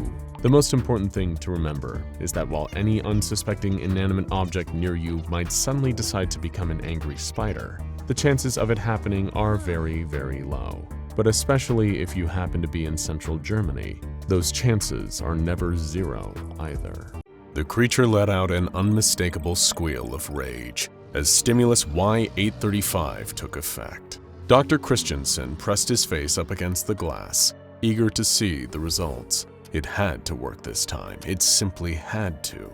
He was certain that this attempt would make all the other failures worth it, and he'd once again prove the Foundation's faith in him to be well placed. SCP-5683 shrieked a loud, insect-like sound that would have normally made the blood run cold of anyone that heard it. But to Dr. Christensen, it was like music, a monster's dying fanfare to mark his success. Soon he'd be the researcher who neutralized not 1, but 2 tenacious, highly adaptable anomalies. The senior researcher could feel his heart racing as the deadly giant spider started to twitch, then burst into 2 identical entities. The pair of arachnid anomalies had reacted much like the results of the tissue sample tests conducted earlier, dividing into 2 separate organisms. Christensen held his breath. The tissue samples had destroyed each other, attacking and injecting the other with lethal doses of venom. Surely, he reasoned, duplicating SCP-5683 into 2 would have the same result. His heart sank as he watched one of the spider creatures, the duplicate, perish almost immediately.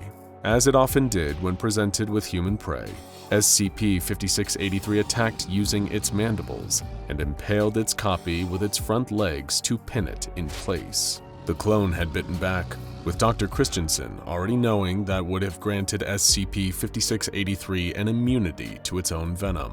Its powers of adaptation were fiercely, frustratingly efficient, and nothing demonstrated this more than the intense reaction from the man tasked with destroying it. Dr. Christensen hurled the nearest object, a coffee mug, at a glass window of the observation room, overlooking the test chamber. He pounded his fist against the glass, hardly with the required force to cause damage, but enough to send pain shooting down Christensen's wrist, which then nestled in his forearm, a reminder that the experiment, like the others, had failed. "Why can't I destroy you?"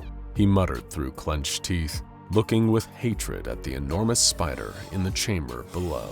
The directive had reached him the day immediately after New Year's Day 2020, and straight from a member of the O5 Council no less. Their message expressed how impressed the Council was with Dr. Christensen's success with the Doomsday Clock project, and how favorably his name had been mentioned in Council meetings. This boded well for the ambitious Foundation doctor.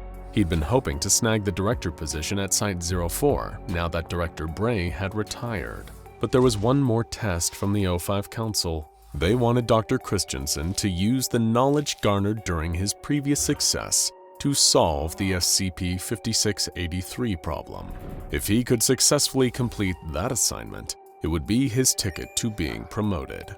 With the comfy role of site director and all its perks in mind, Dr. Christensen accepted the assignment from the Council to deal with SCP-5683. SCP-5683 was quite the beast, not an anomaly for those with intense arachnophobia.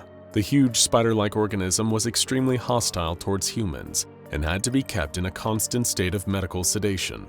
Otherwise, it would relentlessly attempt to breach containment and slaughter any and all personnel in its path. What had made SCP-5683 such a problem for the Foundation was the creature's ability to rapidly regenerate damage, as well as modify its own body in reaction to threats. Much like a certain particularly hard-to-destroy reptile, the spider-like entity could adapt itself to become more resistant to any danger posed to it. And of course, this meant that the Foundation needed this dangerous creature eradicated. The frequent containment breaches and sheer number of casualties caused by the arachnid anomaly were significant enough to cause an increasing drain on the SCP Foundation's resources. So, with the termination order coming from the very top, the O5 Council themselves, Dr. Christensen was tasked with overseeing the neutralization of SCP-5683. During an initial deliberation, Dr. Christensen met with researcher Miles and Hall, junior researcher Silva, and security chief Ade to discuss earlier attempts to terminate SCP-5683. The new head of the termination project was perturbed to learn that the research team had little in the way of useful information to offer, beyond what the Foundation already knew about the creature. But Christensen decided some basic stress testing would at least be a start. After a successful tissue sample test, wherein some of SCP-5683's genetic material was incinerated, Dr. Christensen tried to simply destroy the spider with fire. An understandable response, to say the least. However, exposing SCP-5683 to temperatures of 850 degrees Celsius for just 30 seconds didn't quite yield the easy victory he had hoped for. The arachnid thrashed about and screeched in reaction to the heat, only to rapidly develop a form of armor plating covering its entire body. The armor was comprised of an unknown, unidentifiable substance, but it was enough to prevent SCP-5683 from combusting. Reconvening with the rest of the team, Dr. Christensen hid his pride, assuring everyone he was just trying to establish a baseline during the previous test. Of course, he hadn't believed that terminating SCP-5683 with fire would be a success, or so he claimed, hiding how much he'd longed for an easy solution so he could snatch up the vacant Site-04 director position. But to ensure the others, Christensen explained that he'd requisitioned some anomalous materials from the O5 Council that they'd be using in their next termination attempts. Nothing that was anomalous enough to require containment, but toxic enough that they presented a few options for destroying SCP-5683. Just for logging purposes, sir, may I inquire about the specific substances we're shipping in? Junior researcher Sylvia had asked. Of course, Y220, Y835, and Y43. Dr. Christensen quickly recounted them all from memory. I'm told they should be arriving within the week. I expect each would be enough to do the job, but it's best to hedge our bets. This spider doesn't compare to the lizard, I'll tell you that. Junior researcher Silva seemed to take an interest in what Dr. Christensen had just alluded to, his previous work with the lizard. He probed further about it, and Christensen gave a solemn response. The aspiring Foundation doctor recalled an incident from a few years earlier during his experimentation with SCP-682. Some of the methods Dr. Christensen had opted to employ in an attempt to destroy the hard-to-destroy reptile had led to a severe containment breach. When describing it, he used the word unpleasant, perhaps out of guilt at how many personnel had lost their lives due to his actions. Brushing the topic aside, he assured the team to get on with testing the new anomalous stimuli on SCP-5683. Stimulus Y220 initially showed some promise. During a tissue sample test, it successfully converted part of SCP-5683 into glass, which then violently exploded, leaving nothing behind. But attempts to use it to neutralize the creature itself quickly quashed those promising results. Within 9 seconds of being exposed to Stimulus Y220, SCP-5683's body rapidly turned to glass. Around 80% of its arachnid mass proceeded to explode, shattering in all directions, sending clear shards showering over the testing chamber. As he watched, Dr. Christensen allowed himself to believe that this was mission accomplished. that he'd successfully terminated SCP-5683. But his celebration was premature. The spider quickly began reconstituting itself, its body regenerating within the space of 30 seconds. After testing with both stimuli Y220 and Y835, Dr. Christensen's frustration seemed to be increasing with each failed attempt. He knew his promotion was within reach, and as far as he could remember, he'd done good work with damaging SCP-682. Why should eradicating this anomalous spider be any different? However, it was a test with stimulus Y436 that enraged the ambitious doctor. Expecting the anomalous stimulant to turn SCP-5683 into a fine mist, Christensen watched as the creature's body vanished, literally vaporizing, changing states of matter to little more than water in the air. Suddenly, every light in the facility powered off, plunging the testing chamber into darkness. When the lights came back on, SCP-5683 was standing on all 8 legs, right where it had been missed only 3 seconds earlier. The research team had gathered for another mediation, and Dr. Christensen's anger still hadn't subsided. He kicked a chair to emphasize his frustration, alarming junior researcher Silva, who urged him to calm down. After eventually cooling his temper, Christensen made an announcement that caused even greater concern to spread amongst the team. "I'm requisitioning Y910. Researcher Halls and Researcher Miles objected, trying to get Dr. Christensen to realize that the course of this action was excessive, overkill even. But Christensen disregarded them, standing by his latest method for terminating SCP-5683. The Global Occult Coalition had previously used Y910 to poison gods. He felt sure that it would work on one anomalous giant spider. His time was running short. Dr. Christensen was aware that any day now, the O5 Council would be appointing a replacement director of Site-04, and he wanted that promotion. And he didn't seem to care what corners he cut and what risks he took to get there, even if it meant endangering his research personnel. Dr. Christensen declared that in order to save time, he would be bypassing tissue samples to test for termination attempts. The longer it took to terminate the anomalous arachnid, the more his window of opportunity closed, and the further the director position slipped from his fingertips. Accepting full responsibility for the reckless decision and anything that might go wrong, Dr. Christensen wanted to use stimulus Y910 directly on SCP-5683. He urged the research team to make the necessary preparations, unaware of what his decision would lead to, and the chaos it had already caused. The test was catastrophic, so much so that it caused a containment breach. With SCP-5683 loose and scuttling about the facility on its multiple legs, Dr. Christensen and junior researcher Silva were forced to rush to the secure bunker on site for safety. Christensen was in a state of panic until he noticed something, and not for the first time either. He'd been detecting a foul smell whenever he'd conducted the meetings to discuss termination options. But the other members of the research team had quickly explained it was nothing more than repeated accidents in the cafeteria. But here was the stench again, worse than ever. Yet junior researcher Silva brushed it off again, stating that SCP-5683 must have gotten into the facility's reactor. The junior researcher quickly became inconsolable, stating that the whole situation was his fault. Dr. Christensen interjected, demanding to know how it was and what Silva had done to cause this situation. He replied that it was his duty to oppose ill-advised actions, and when Christensen had declared his intention to use Y910, the junior researcher hadn't opposed him.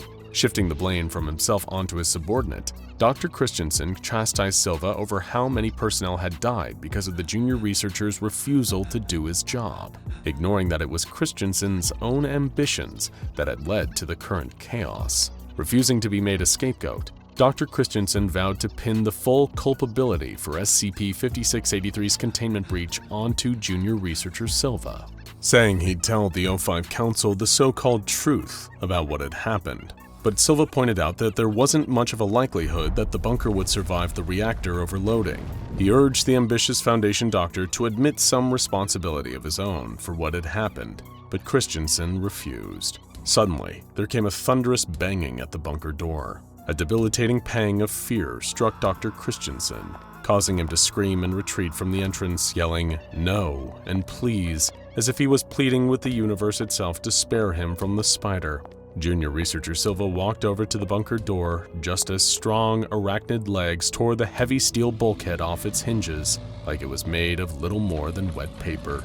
There was SCP-5683, the enormous spider skittering into the bunker, screeching all the while. Silva had put himself between SCP-5683 and the ambitious Foundation doctor, whose hunger for a promotion had led to all this carnage. The junior researcher announced his noble intention to sacrifice himself, occupying the creature while urging Christensen to run. The doctor shoved Silva towards the spider and prepared to run, then all of a sudden, SCP-5683 vanished. Junior Researcher Silva told Dr. Christensen he was disappointed, before Researcher Miles, Researcher Hall, and Security Chief Ade all entered the bunker through the torn open hole where the door had been. Christensen questioned where SCP-5683 had gone, to which Silva explained there was little reason to keep a dummy around once it had served its purpose as a substitute. "You mentioned you worked with the lizards, sir," the junior researcher recounted, "that there was a containment breach. If you don't terribly mind me asking, how did you escape that situation? It seemed quite lethal, didn't it?" Afraid and confused, Dr. Christensen asked where he was. Hall and Miles urged him not to ask questions he already knew the answer to. Silva explained who they all were, a jury, specifically Dr. Christensen's jury, and according to them, the ambitious doctor had disgraced himself again. Christensen had been there for a long time, a considerably long time, reliving the same events over and over again, with SCP-5683 acting as a substitute for SCP-682. It was the same situation, he'd made the same decisions, the same mistakes, and it had cost lives. Now Dr. Christensen was trapped in an endless loop, penance for the casualties that had occurred at his hands, all in the pursuit of his own selfish personal gain. He asked the jury how long he'd be stuck there, a question Silva responded to with, "Until you take responsibility, sir." Immediately, Dr. Christensen tried to admit that this all had been his fault, but he didn't mean it. Not really. He hadn't accepted blame. He just wanted a quick and easy way out of the loop, and the jury of his deceased personnel knew it. Christensen ran for the door in the hopes of escaping his fate. Futile as his chances were, a black iron chain appeared from around the corner and wrapped itself around the overambitious doctor's throat. Ignorant of his pleas for forgiveness, saying he was sorry wouldn't bring back the people who died in service of his aspirations to becoming a site director. The chain dragged Dr. Christensen through the facility at such a speed that he collided with every wall and every corner as he turned sharply, being pulled along the floor. But that and the walls quickly crumbled away, revealing a sight that made Dr. Christensen start screaming that it wasn't his fault, and he never really stopped. What followed involved a great deal of blood and fire. Once it was over, it left behind the same awful stench the doctor had smelt before, and he'd soon be smelling it again too, as the cycle repeated itself. The directive had come straight from a member of the O5 Council. They were impressed with Dr. Christensen, and the ambitious Foundation doctor had been hoping to snag a director position at Site-04. But there was one final test for Dr. Christensen to solve the SCP-5683 problem. We've all heard of the Led Zeppelin song Stairway to Heaven, a title that invokes the image of a stairway leading up to a land of peace and paradise. But where else could a stairway lead? To a dusty attic full of old photo albums? To the upper level of a mall where the movie theater and frozen yogurt shop are neatly situated? Perhaps it leads to a rooftop with a beautiful view. Or maybe, just maybe, a staircase could lead you to SCP-2427. SCP-2427, appropriately nicknamed A Thing Full of Stuff, is an extra-dimensional area filled with a variety of unusual and anomalous objects. SCP-2427 can be accessed by way of a broken stone staircase located in rural Ohio.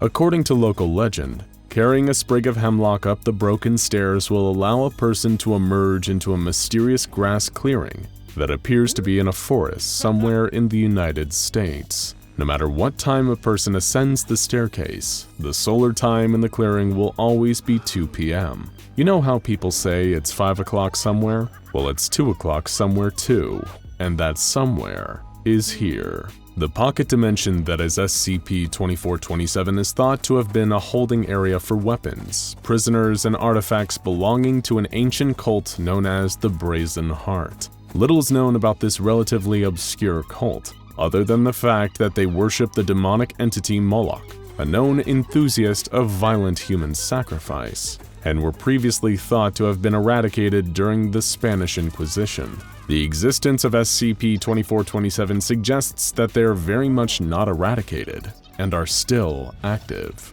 They refer to these holding areas as attics, and though no confirmed members of the Brazen Heart have been contacted, it is considered possible that there are at least a handful of other attics hidden around the world. The Foundation has identified 7 anomalous objects inside of SCP-2427 so far, each strange in its own beautiful, though often terrible way. Like snowflakes, if they were capable of killing or maiming you. The first object in SCP-2427, aka SCP-2427-1, is a seemingly normal fire hydrant. However, if you think there's anything normal about the items found here, then you haven't been paying attention. The hydrant is made out of lead, and when opened, it expels high levels of ionized radiation. No specific measurements of the radiation have been taken yet, but it is definitely hazardous to human health. One unfortunate member of D-Class personnel has proven that it is a high enough level to melt human flesh. Sorry about your face, Dave. The hydrant is currently contained within an electrified perimeter and is not to be opened under any circumstances to prevent any further flesh melting. The last thing we need is another Dave incident. The second object contained within SCP-2427 or SCP-2427-2 is not actually an object at all. It's a building. Only on number 2 and we're already throwing curveballs at you. Trust no one. Surprises lurk around every corner. This particular building resembles a large multi-storied sanitarium built in the 1860s. Though it is clear from the outside that the building has or should have multiple stories, the inside is a different matter. Past the building's front doors is a non-Euclidean space consisting of a single floor and 3 sparsely decorated rooms with one central foyer. The first room is the holding place for SCP-2427-3. The second contains SCP-2427-4, and the third room contains nothing except scattered religious documents, bottled water, and a selection of canned food. No unauthorized staff are permitted to enter the building, in order to minimize complications or potential employee casualties. The first 2 anomalies on this list are hardly even strange by SCP Foundation's standards. Sure, the hydrant can melt your face, and the building defies the laws of physics and space, but that's just a regular Tuesday around these parts. Been there, seen that. What else you got? Well, SCP-2427-3 is where things really get strange. If you're wandering through the bowels of SCP-2427-2 and you make a wrong turn into the first room, you will find yourself face to face with a startling sight. This entity is a combination of electronic circuitry, a cow's digestive tract, the hairless head of a human man, a hat rack, several lengths of garden hose, and an unidentified crystalline structure. This creature is extraordinarily fast and strong, exhibiting carnivorous tendencies and a very strong point of view on the world around it. Lucky for us, it is capable of speech and is able to tell us just what it thinks. Though this monstrosity doesn't have much of a right to pass judgment on anyone, cow intestine body and all, it has expressed a violent hatred of all life that it considers impure. Anyone who encounters SCP-2427-3 experiences an overwhelming desire to submit themselves for judgment, allowing the creature to determine their purity. There is a rumor that if one is judged to be pure, they will have a wish granted. If they are deemed impure, however, they will be devoured alive. If you're tempted to introduce yourself to the creature, your odds are not especially great. The creature has not encountered a single pure being yet. In order to protect the Foundation staff working in its vicinity, the entrance to SCP-2427-3's room has been sealed off with a reinforced steel door, and the windows have been paved over with concrete. Armed guards are watching the entrance at all times. The creature must be fed 1 live goat per day in order to keep its appetite satiated. The Foundation's goat budget is through the roof these days, but it's worth it to keep the thing contained. Better to spend money on goats now and not spend money on cannibalized personnel later. SCP-2427-4 consists not of an object located within a room, but the room itself. The room, which contains no furniture and a linoleum floor, has a peculiar effect on the human psyche. Once a person steps foot into the room, they lose consciousness for 5 minutes. During this time, they will speak freely, listing off a variety of negative qualities about themselves. Once they wake up, they have no memory of entering this state or anything that they said during it. It's cheaper than therapy, right? But it's also much weirder and less effective, so you get what you pay for in the end. A member of D-Class personnel who was observed inside of the room waxed poetic about his personal failings, beginning his monologue with, "My soul is a den of spiders," and ending it with, "Oh, here whence I awaken, hesitate not to feed my flesh and my soul to the judge beast." Somebody give this guy a hug. Because the room seems to have no adverse effects on human test subjects except for causing everyone who hears their monologue a bit of discomfort. There are no containment procedures in effect for it at this time. We've had rooms, fire hydrants, and horrible meat-robot hybrids, and now you can't even trust the clouds in the sky. SCP-2427-5 is a seemingly innocent cloud, hovering stationary over the building. When looked at by a human for more than 3 seconds, the cloud will eject a ball of solid lead towards the person at a supersonic speed. That's right, folks. This cloud can and will shoot you. It hates being observed, but it also hates when you try to leave the perimeter. It will attack any person attempting to leave by firing the same lead ball at them. So far, 14 personnel have been killed by this highly aggressive cloud. And some people still think thunderstorms and hail are the worst things clouds have to offer. So naive. As it is a literal cloud, there is no way to contain it, so no people in the vicinity of the cloud are permitted to look at it for more than 3 seconds at a time. SCP-2427-6 is a series of 18 small trees, spread throughout the instance of SCP-2427. Above ground, the trees look normal, though their species has proven surprisingly difficult to determine. From an external perspective, they are simply ordinary trees. However, radar analysis revealed that the roots of these trees are deeply strange. Instead of the usual twisting tree roots, the ground below these trees contains a mass in the shape of a human body. Much to the disgust of the observing researchers, these humanoid masses occasionally twitch and move, as if alive. The trees themselves appear to be growing from the crotch area of each humanoid figure. How's that for Morningwood? I know, I get it, bad joke.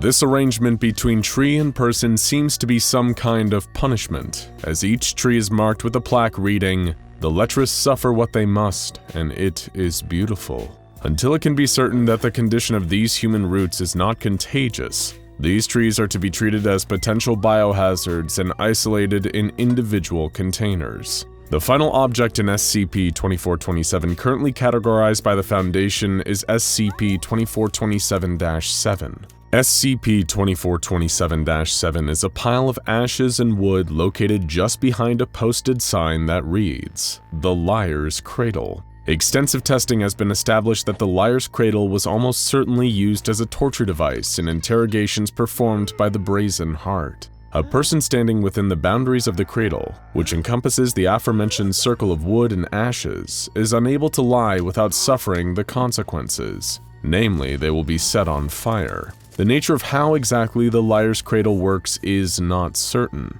and more research needs to be done on it. However, this much is known for sure. It contains no sentient intelligence. It is not aware of what it is doing. It does not kill its victims, rather it keeps them miraculously alive as it sets them on fire, prolonging their agony and allowing their interrogators to get the truth out of them. A series of experiments reveal that it only immolates a person who is knowingly lying. D-Class personnel give demonstrably false information to repeat in the cradle without knowledge of its falsehood were not set on fire. However, when those same D-Class personnel knowingly lied in the boundaries, they immediately were set ablaze. It is almost certain that the Brazen Heart cult used the cradle as a method of interrogating presumed liars in their midst. Further investigation will likely reveal human remains beneath the cradle itself, though this is just a hypothesis currently. But come on, there has to be some bones somewhere beneath something as ominous as the liar's cradle. Though they have only identified 7 anomalies inside SCP-2487 at the moment, there are plenty more lurking in there, waiting to be discovered. In the foyer of SCP-2427-2, the Foundation discovered an extremely ominous list of items, clearly belonging to members of the cult of the Brazen Heart. This list included some familiar items, such as pilgrim provisions, also known as the canned beans and soup found in SCP-2427-2, a Level 3 Purity Proctor, a purge engine disguised as a fire hydrant, and the Liar's Cradle. However, it also contained many things that have not yet been discovered, such as 1 slaughtering perseverance, 27 pyre children, 3 ascended cultivars, 7 supreme angelics, 9 dragons, and the Brazen Heart itself. Dr. Gordon McElroy, Site Director of Area 2427, put out a memo to all Level 4 and higher staff assigned to the area after the discovery of this list. Understandably, he was most concerned about the Supreme Angelics and the Dragons, particularly the latter. The cult, as most cults are, is fond of deliberately obscure language, but you don't want to rule out the possibility they've got a fire-breathing lizard or 2 stashed away. In the meantime, as the Foundation is working to better understand the contents of SCP-2427, the area has been sealed off to the public. A 500-meter perimeter has been established around its entrance, and a fake private country club has been set up as a front.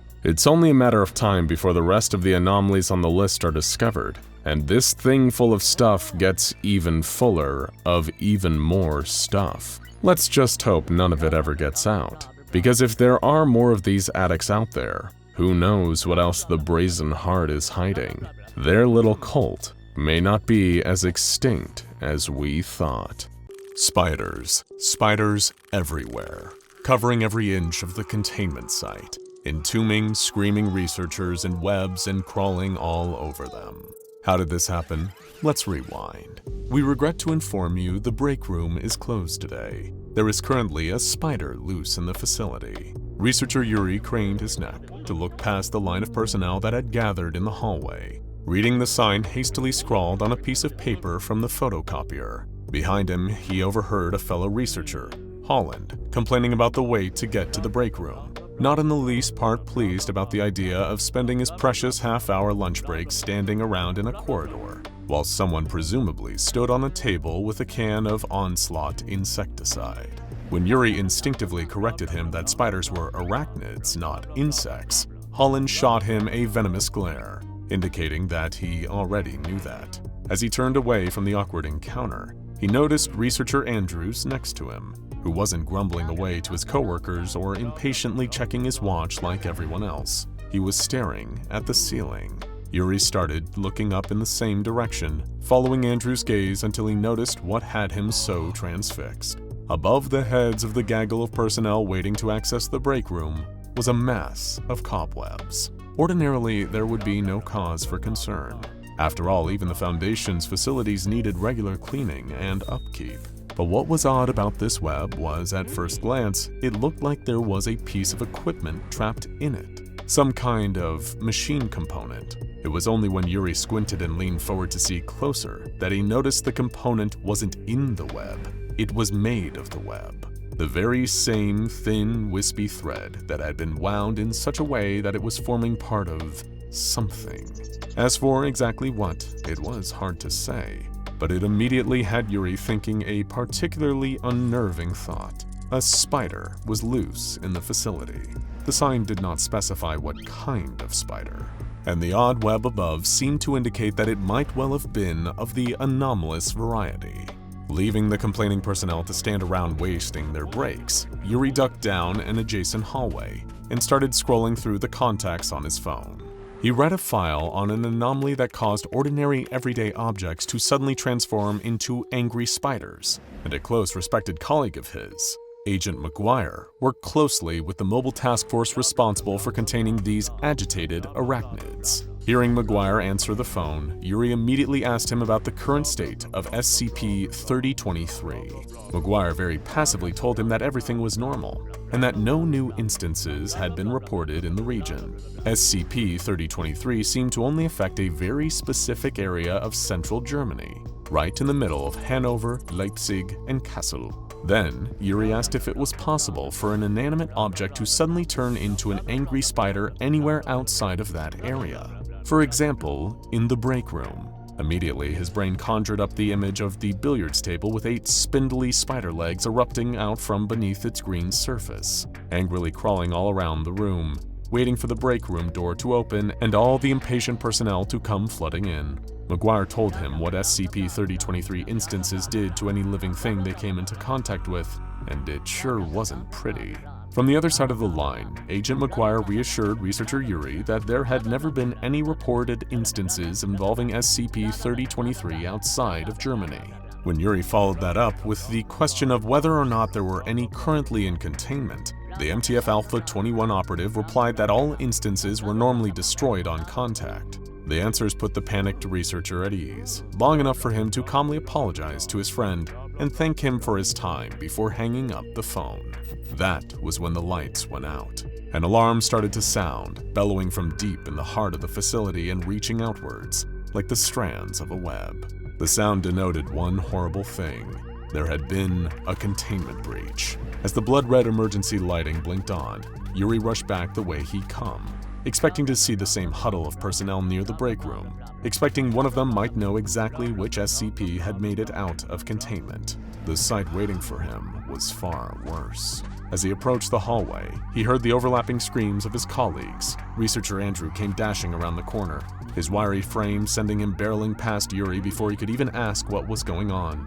Then, from around the corner, Researcher Holland could be seen clawing his way along the floor, yelling for someone to help him. There were spiders all over him. Thousands of them. The sheer number of them crawling over his body made them look almost like a formless mass that was slowly pulling him back down the corridor towards the break room. Yuri dashed forwards, intending to grab Holland's hand and pull him to safety. But before he could get close enough, the other researcher had been taken by the spiders. That was when Yuri turned the corner and saw the full extent of the containment breach. Spiders everywhere. Crawling all over the floor, spiders. Climbing up the walls, spiders. Dangling from the ceiling by threads, spiders. A number of lumps on the ground were writhing and thrashing, but so covered in spiders that it took Yuri a second to realize who was underneath. The other personnel, each of them trying to brush away the spiders that were coating their bodies and dragging them off to who knows where. Under the blinking red of the emergency light, the spiders made the hallway look like it was alive, and illuminated what was crawling at the far side, directly opposite Yuri. The giant spider was looking right at him, each one of its numerous dark eyes looking practically demonic under the red light. It was enormous, easily at least 9 feet tall, big enough to almost fill the corridor. Keeping his eyes fixed on it out of fear, Yuri felt a slow, shaking step backwards, trying to move his legs behind him as gently as possible. If he turned to run, he'd startle the horrifying creature and probably bring it racing after him on its multiple legs. Before he could get away, he would be dragged away with the others, or worse. From the other side of the corridor, the spider's front pinchers bristled as Yuri shifted his weight onto his back foot. He hated looking at the monstrous arachnid, but forced himself to keep his eyes front, looking right at it as it looked back at him. Rear foot planted, he began to lift his other one, only to see the spider's front 2 legs extend outwards. It was reaching towards him, through the writhing mass of smaller spiders that coated the walls and floor between them. Yuri's single ice-cold bead of sweat ran down the back of his neck, under the collar of his shirt, and crawled down his back. It was impossible not to imagine it was one of the spiders. The 2 giant legs became 4 as the spider seemed to extend from its space it occupied at the other side of the corridor. Was it just stretching, repositioning, or getting ready to dash forward? Every second of uncertainty made researcher Yuri all the more terrified, noticing out of the corner of his eyes the mass of smaller spiders inching closer to him. It was like the giant was the general of an entire 8-legged horde that was making a skittering advance towards their target. The side of the hallway Yuri found himself frozen in was a corner, turning down in only one direction, only one way he could run, and one path that the spiders could follow him down. It was either move now or wait for the spiders to move first and faster. He turned heel and ran, the soles of his shoes squeaking against the floor. Behind him came the rapid thudding of 8 heavy legs hurriedly scuttling through the corridor after him. The sound began lower, on the floor, then sideways, scaling up the wall until it was above, drumming along the ceiling as Yuri forced himself not to look over his shoulder. He already knew what he would see, and the thought of it horrified him. The huge spider chasing after him from above. Pincers reared as it readied itself to lunge the moment it was close enough to catch him. Hours later, 2 agents, Jetter and Moore, were part of the cleanup crew tasked with sweeping each floor of the facility.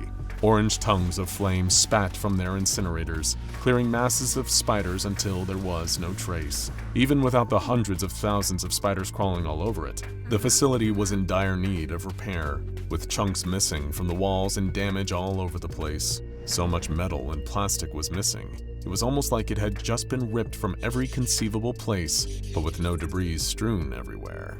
Part of the building had just vanished. Maybe these spiders just ate all the metal and plastic they found, Moore joked. Flamethrowers at the ready, they managed to push the spiders back to their nest, expecting to find a room covered in cobwebs, possibly even with some lifeless humanoid shapes entangled in a big web. What they weren't expecting to come across was a room full of 3D printers. But then again, that was to be expected when it came to SCP-4663, otherwise known as SCP-4663. 3D printed spiders, printing printed printers, printing spider printers, printing spiders, printing printed spider printers, printing spider printers, printing spiders, printing printed printer spiders, printing spidered spider printers, printing spider printed printer printers. Long tongue-tying names aside, SCP-4663 had long been examined by the researchers of the SCP Foundation. The designation itself was given to an anomalous species of spiders that had been discovered to be indigenous to areas of Europe and certain regions within North and South America. Far from being potentially venomous or capable of transforming seemingly inanimate everyday objects into more spiders, this particular species instead displayed a natural aptitude for, well, 3-dimensional filament printing. These SCP-4663 spiders are capable of consuming anything in their path, as long as it is inorganic matter, meaning unlike non-anomalous species of spider, they don't actually feed on insects or even mammals. Instead, instances of SCP-4663 usually subsist on a diet of primarily metal and plastic. However, they don't appear to consume these for any kind of nutritional value. Through some anomalous process in their physiology, these spiders are able to convert the raw materials they consume into their threads, and rather than creating nests or webs with which to catch their prey, they utilize this byproduct to make 3D printers. Yes, you heard us right. SCP-4663 spiders use their web to make the housing and internal components of functioning 3D printers. Oh, and these printers are also alive. Referred to as SCP-4663-1, the printers created by these anomalous arachnids are separate living entities. In every physical detail, they resemble 3D printers, however do not match any of those that are commercially available for purchase. In terms of their functionality though, SCP-4663-1 instances do perform the same purpose as standard non-anomalous printers, and can be operated identically to traditional printers, although without the need for an STL file. However, a number of SCP-4663-1's components are known to betray them as living organisms. For example, the display screen present on each instance, which is known to be the anomalous printer's eyes. The power cord of each one functions as a tail and can be plugged into an electrical outlet. Doing so increases the efficiency of the printer by 3,000%. The extruder of an SCP-4663-1 functions as intestines for processing and then removing material, as well as providing the printers with a crude method of transport. The component that is responsible for spooling the filament is replaced by an organ much like a stomach, and can store significantly more material than SCP-4663-1 outwardly appears to be able to contain. Additionally, the printer's electrical input and output ports function as mouths. Oh yes, these printers need to be fed in order to work. Normally, it takes a colony of around 25 to 50,000 SCP-4663 instances to create one of these SCP-4663-1 printers. Once the spiders have constructed one of the printers, their next course of action will be to feed the newly constructed SCP-4663-1 instance. This will involve the spiders seeking out any nearby organic material and then depositing it in the mouths of an SCP-4663-1 instance. This can include plant life as well as other living organisms, which are digested and used to create the filament in order for an SCP-4663-1 instance to print. And what exactly do these anomalous printers print? More spiders, of course. This is how SCP-4663 is able to reproduce. As long as a continuous supply of biological matter is fed into an SCP-4663-1, the printer will continue creating new spiders at a rate of 1 every 2.5 minutes. These newly printed spiders will set about eating inorganic matter and creating a new 3D printer, which in turn will print out more spiders, leading the cycle to repeat itself. When presented with an otherwise ordinary 3D printer, the SCP-4663 spiders are also able to convert these standard non-anomalous devices into additional instances of SCP-4663-1. For a time, the SCP Foundation wasn't concerned about the behavior of these 3D printed spiders printing spider printers, keeping them housed in Type 2 containment terrariums. The researchers working on site had even seemingly found a practical application for SCP-4663: waste disposal. The spider colonies were being thrown trash from Foundation facilities, which the spiders would mostly consume, thus reducing the amount of garbage produced on site. However, despite being an unintentional mishap, this led to an incident on the 27th of June, 2018.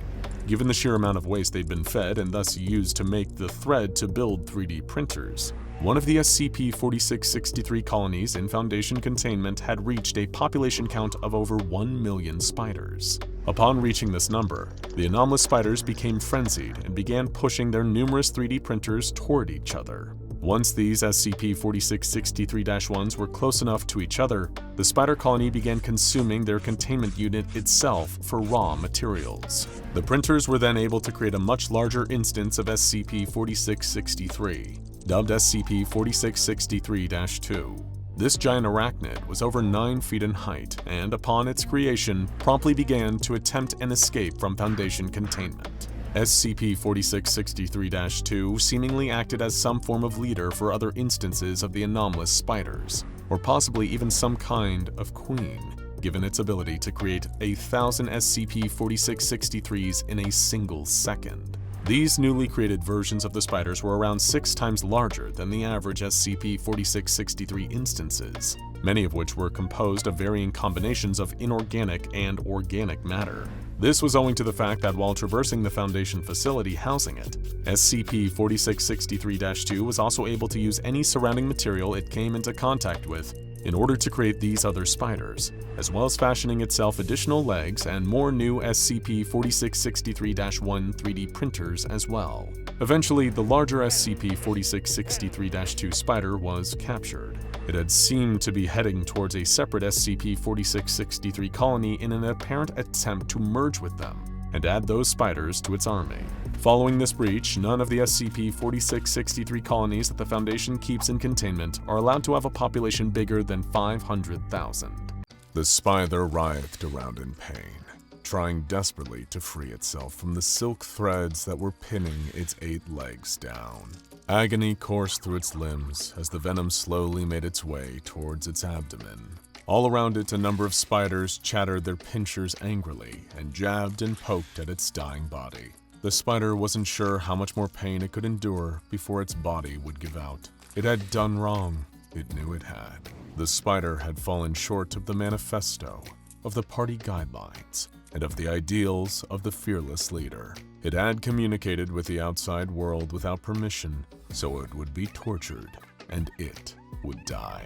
The spider just hoped that its death would come sooner rather than later, as the venom burned at each of its limbs. Then, all of a sudden, the crowd of spiders around it parted, and the whole web itself began to shake with heavy footsteps. A colossal spider with gray markings across its back towered over the others as it stalked along the web towards the dying spider. The spider closed its eyes as its fearless leader spread its mandibles wide and lunged forward.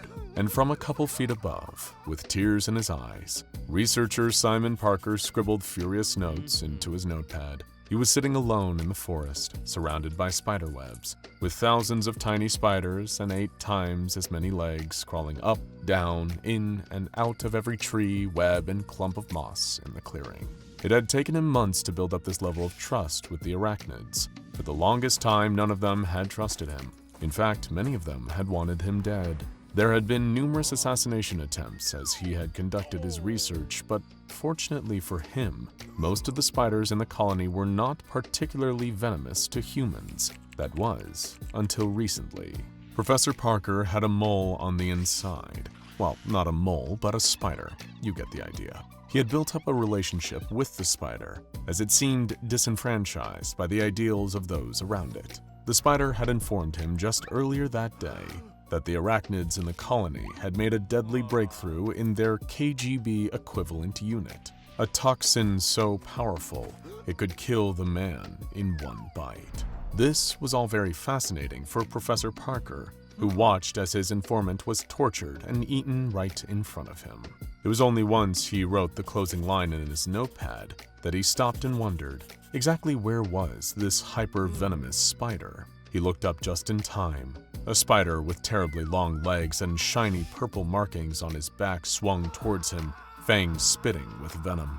He ducked, but the spider caught in his hair and got tangled. Professor Parker leaped to his feet and sprinted out of the clearing, putting his knees through a number of newly made spider webs as he went. He ran his hands through his hair, flicking and shaking in the hopes that the spider had fallen loose. He wasn't proud to be screaming like a girl all the way out of the clearing. A couple of his colleagues poked their heads out of the nearby research lab as he approached. Embarrassment got the better of him as he slowed to a walk and gave them a courteous wave. He couldn't feel the spider anywhere on his head anymore. He must have gotten away with it. That was a close one. Professor Parker went to wipe the sweat away from his brow, but as he raised his hand, he saw a tiny black spider clinging onto it. He had time to let out one pathetic squeak of surprise before the arachnid plunged its fangs into his skin and killed him on the spot. SCP-2086 refers to a spider colony located in an undisclosed national park in the United States of America. The spiders within this colony vary in species and size, but are united by one shared goal: to promote and uphold the values of Marxism. This colony was discovered by a group of hikers traveling through the national park on summer break. Stopping by a stream to fill up their canteens, one of the hikers noticed a rather complex and extensive network of webs hanging between some trees. The closer the hiker looked, however, the more that they realized that this was not a normal spider colony. There were species of spiders here that one would never normally see roaming free in the US. What was more, there seemed to be something like writing hanging on the webs. But surely that couldn't be. The hiker leaned in close and tried their best to read what was being said. The history of all hitherto existing society is the history of class struggle. Fortunately, the hiker and all of their friends thought that the writing in the web was some kind of prank being played by the national park. Maybe even a very early Halloween display. Within a week, the SCP Foundation had arrived and cordoned off the area, immediately surrounding the webbing under the guise of conservation work. Investigations began right away into the exact nature and origins of this communist group of spiders, and the results were fascinating. Not only were their writings resembling Karl Marx's Communist Manifesto, but there were also a number of webs that had been spun to resemble the faces of various park rangers who would have been patrolling the area. Closer inspection revealed the existence of a number of rudimentary tools, such as twigs with pebbles tied to the tips using silk webbing, fallen branches surrounding the central web, many of which seemed to show the markings of tiny axe cuts where they had been split from the tree. Several weeks of close observation confirmed that the spiders were indeed creating tiny axes to cut down branches under the guise of protecting the central web. This was the first evidence of the spider's hostility towards the human race. Not only did the spiders write about the virtues of communism, but they also seemed intent on putting it into practice. SCP-2006 is one of only 5 remaining Marxist-Leninist states in the world, along with China, Cuba, Laos, and Vietnam. Although, admittedly, the spider's version of communism is very primitive. Individual spiders have different roles within the community, each with the intention of serving the group as a whole. Some have the responsibility of maintaining and fixing any holes within the web, whilst others are given the responsibility of expanding into new territory. Some spiders catch flies, other spiders wrap them and prepare them for consumption. And most interestingly, another group separates the flies' bodies into individual meal portions and allocates an equal amount of food to every spider within the community. Beyond that, the spiders admittedly do very little. They are spiders, after all. One bright researcher by the name of Simon Parker had the idea one day to hand the spiders a piece of paper and a small pen, like the kind you find in a bank at the tip of a little chain. Immediately, the spiders gathered around the pen and did their best to coordinate lifting it and dragging it around the paper. Simon Parker leaned in, excited to have his first communication with another species, but it quickly became apparent that the spiders were less than excited to talk to him. Bourgeoisie pig. Charming. Day after day, Simon Parker would sit with the spiders and do his best to understand what exactly it was they wanted. He wasn't sure whether they were incredibly idealistic or simply had a completely false idea of how powerful he was. "What would you like to do today?" he would ask them. "Dismantle Western imperialism with immediate effect before redistributing wealth equally to the masses." Right, I can't do much to help with that. It was difficult to have a conversation with them. They were hyperfixated on their goal and had little time to talk about niceties or more pertinent topics like where they had come from. The answer to that question remains a mystery, although there could be some evidence still to find from the body at the center of the web. It was Professor Parker who discovered the body. His regular visits to the web, bringing sheets of paper with him, had drawn the attention of a spider who lived right in the heart of it all, one known as the Fearless Leader. A group of spiders led Professor Parker through the trees towards his palace in the middle. Professor Parker had to duck and crawl under a number of dense webs. It didn't take a genius to work out that he was getting closer and closer to the origins of this colony. Web Zero, as it were. Out of a gap in a tree, an enormous wolf spider crawled out to meet him. It was hairy and gray, with strong legs and a slumping abdomen. Meekly, Professor Parker offered out the sheet of paper and pen to the Fearless Leader. "You're not welcome here. We are the proletariat, united in our goals. You corrupt with your foreign ways and corporate greed." Professor Parker tried his best to explain that he was actually boycotting Nestle and had done a number of papers on the virtues of communism while at university. However, he did have to admit that he had invested fairly heavily in the stock exchange. The Fearless Leader bore its fangs at those words and stomped angrily, making its webs sway and buckle underneath. "We spiders do what we must to protect our commune. You are not welcome." It was at that point that Professor Parker saw the body for the first time. It was at his feet, shrunken and dry, past the point of smelling particularly putrid. Around the body were a number of small coins, bottle caps, and other shiny objects. It must have been the wolf spider's haul of wealth and riches. So much for equality for all. "Did you kill this man?" Professor Parker asked, suddenly feeling his blood running a little cold. Was that a set of 8 legs tickling the back of his neck? "Our actions are our own. Leave." But as Professor Parker walked away, he was fairly certain he had his answer already. The back of the man's head looked to have been caved in by some kind of blunt force impact, not something these spiders would be able to do on their own. Was that where their colony had first started? As soon as Professor Parker reported his findings to the Foundation, they launched a careful search of the surrounding area for any clues as to the man's identity, and within the hour, they were in luck. A wallet. There wasn't much inside. A couple of quarters, an old receipt so faded it couldn't provide much information, but by some miracle, there was still a driver's license. A match came back right away on the Foundation's database. He was a known political radical, expelled from a number of universities and fringe political groups for being a bit too much. Police reports pegged him as having gone missing in the small town in Texas in 1976. That date seemed to match up pretty well with the state of decomposition on the body. Investigations are still ongoing into the exact nature of this man's disappearance and what connections he had, if any, to the world of arachnology. It was far too coincidental that a group of spiders capable of communication and spouting extreme political rhetoric had just happened to create a colony on top of his corpse. But try as Professor Parker might, he couldn't get any information out of the spiders about the body. In a godless society, it was evident that their political views barred them from giving the corpse spiritual status. But when they talked about the body, it was evidently as close to a religious site as they were capable of conceding.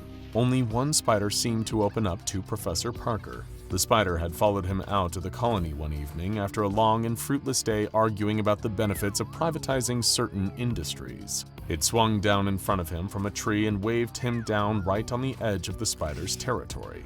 Professor Parker soon discovered that this spider was a worker spider, responsible for expanding the web little by little each day until it encompassed the whole world. Initially, the spider was just curious as to how long that would take, as in the previous 40 or so years, they had expanded by about 200 meters. The fearless leader apparently believed that the circumference of the world couldn't be much more than 500 meters, so they would soon be in possession of more than half of the available land. Laughing, Professor Parker gently explained that it would take a good while longer before humanity felt particularly worried. Much to his surprise, the spider seemed relieved. Evidently torn as to what to say, the spider looked from him to the colony and back, before writing down its next sentence on the paper. "Screw Marxism. I just want to try a cheeseburger." That was the start of a peculiar kind of friendship between the pair. Every day, the spider would catch him on his way out and feed him whatever bits of information it had been privy to on the inside. That was no small task. The spiders had instituted a secret police, similar in hierarchy to the KGB, which kept tight control over the spread of information within the web. Professor Parker learned that the oldest spiders in the web had vague memories of being hatchlings in a bright white room, of being shaken around and transported somewhere, of sharp needles being injected into eggs, of booming literature being read out on repeat, so loud it would shake the webs beneath their feet. Then chaos and fear. Then freedom. Professor Parker got a number of small welts on his body over the next few weeks, little tiny bite marks from various harmless spiders. The worst that ever happened was he felt a slight itch for an hour or two before it would go down, and his skin would patch up the tiny bite marks. He would laugh about these bites with his spider friend as he brought him little scraps of McDonald's burgers to sample. But the spider was gravely serious as he chowed down on his minuscule mouthfuls of beef. "Those bites are getting stronger. Rumor is that they're developing an ultravenom, something that could take down a human. Fearless leader is being humiliated by a human walking into his territory every day and knowing that he is powerless to stop it. One day, that will change. And one day, it did." Professor Parker lay on the grass with foam dribbling out of his mouth, knowing that he was about to die. His small spider companion, the friend that he had spent weeks getting to know, had been tortured and killed because of him. And now, it was his turn. All he could do was raise his arm limply and stare at the tiny arachnid clinging to it, the one whose teeth had plunged into his skin and killed him, the one who had been laid out on the web and tortured, the one whom he thought had been his friend. The spider hopped down and pulled a pen from Professor Parker's jacket pocket and wrote one last message on the back of his hand. "Long live Marxism. Long live the spider proletariat. Death to our enemies."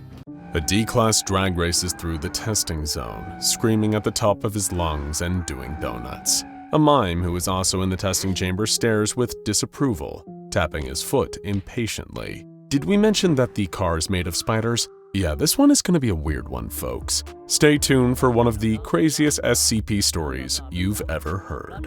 Emily had always dreamed of taking a trip to Paris. When the opportunity actually came to visit the city, she was overjoyed. She spent her time exploring art museums, tasting the bread and cheese, and walking through the city streets, taking in the sights. One of her favorite things about Paris was all of the street performers. As she walked, nibbling on a pain au chocolat, she delighted in the antics of jugglers, tossing colorful balls into the air. She gasped at the feat of athleticism and grace demonstrated by acrobats and contortionists. She giggled at the absurd shows put on by puppeteers and dabbed tears from her eyes at the sound of beautiful songs played and sung by musicians. It became part of her daily routine. One night, as Emily was walking back to her hostel after a long, languid dinner, she found herself walking down a street she had not encountered before. There was no one around except for her. It was a lovely moment of peace, but it also struck her as a little bit eerie, and she wished for the familiar throngs of people. Up ahead, she spotted the silhouette of another person and let out a sigh of relief. As she got closer, she could make out the black and white striped shirt, the suspenders, the black beret, the white face makeup, rouged cheeks, and red lips. A mime. A real, classic French mime. She couldn't believe her luck. When he spotted Emily approaching, the mime began to start a performance. He began with a classic, the invisible box. He felt around the walls of the invisible box, looking out with exaggerated wide eyes and an open mouth. Emily clapped and reached into her bag for a little bit of money she could use to tip him. After all, he was putting on a performance just for her. He deserved it. She walked closer to the mime, looking for a place to put her tip. She didn't see one, so she held up her hand, offering the money directly to the mime. As he took notice of how close she was getting, the mime began shaking his head vigorously, eyes wide and insistent. She didn't understand that he was trying to warn her until it was too late. Dozens and dozens of spiders began to crawl over the mime's face, out from inside of his clothes, from his shoes, pouring out over the street, and crawling up onto Emily. She tried to brush them off, she tried to run away, but no matter how hard she tried, the spiders just kept coming. All she could do was scream. In an attempt to experience a little bit of live performance, Emily unwittingly came across SCP-3247. SCP-3247 is a humanoid entity standing at approximately 1.7 meters in height. It wears a striped shirt and suspenders similar to the garb of a stereotypical French mime, as well as what appears to be white makeup on its face and all other exposed skin. Though these aspects of its appearance seem as if they should be removable, the clothing and makeup are, in fact, parts of the entity's physiology and cannot be removed from its body. This is not the only unusual aspect of the entity's physical form. Though it looks corporeal and solid, the entity cannot touch or directly interact with any solid matter, with one particular exception.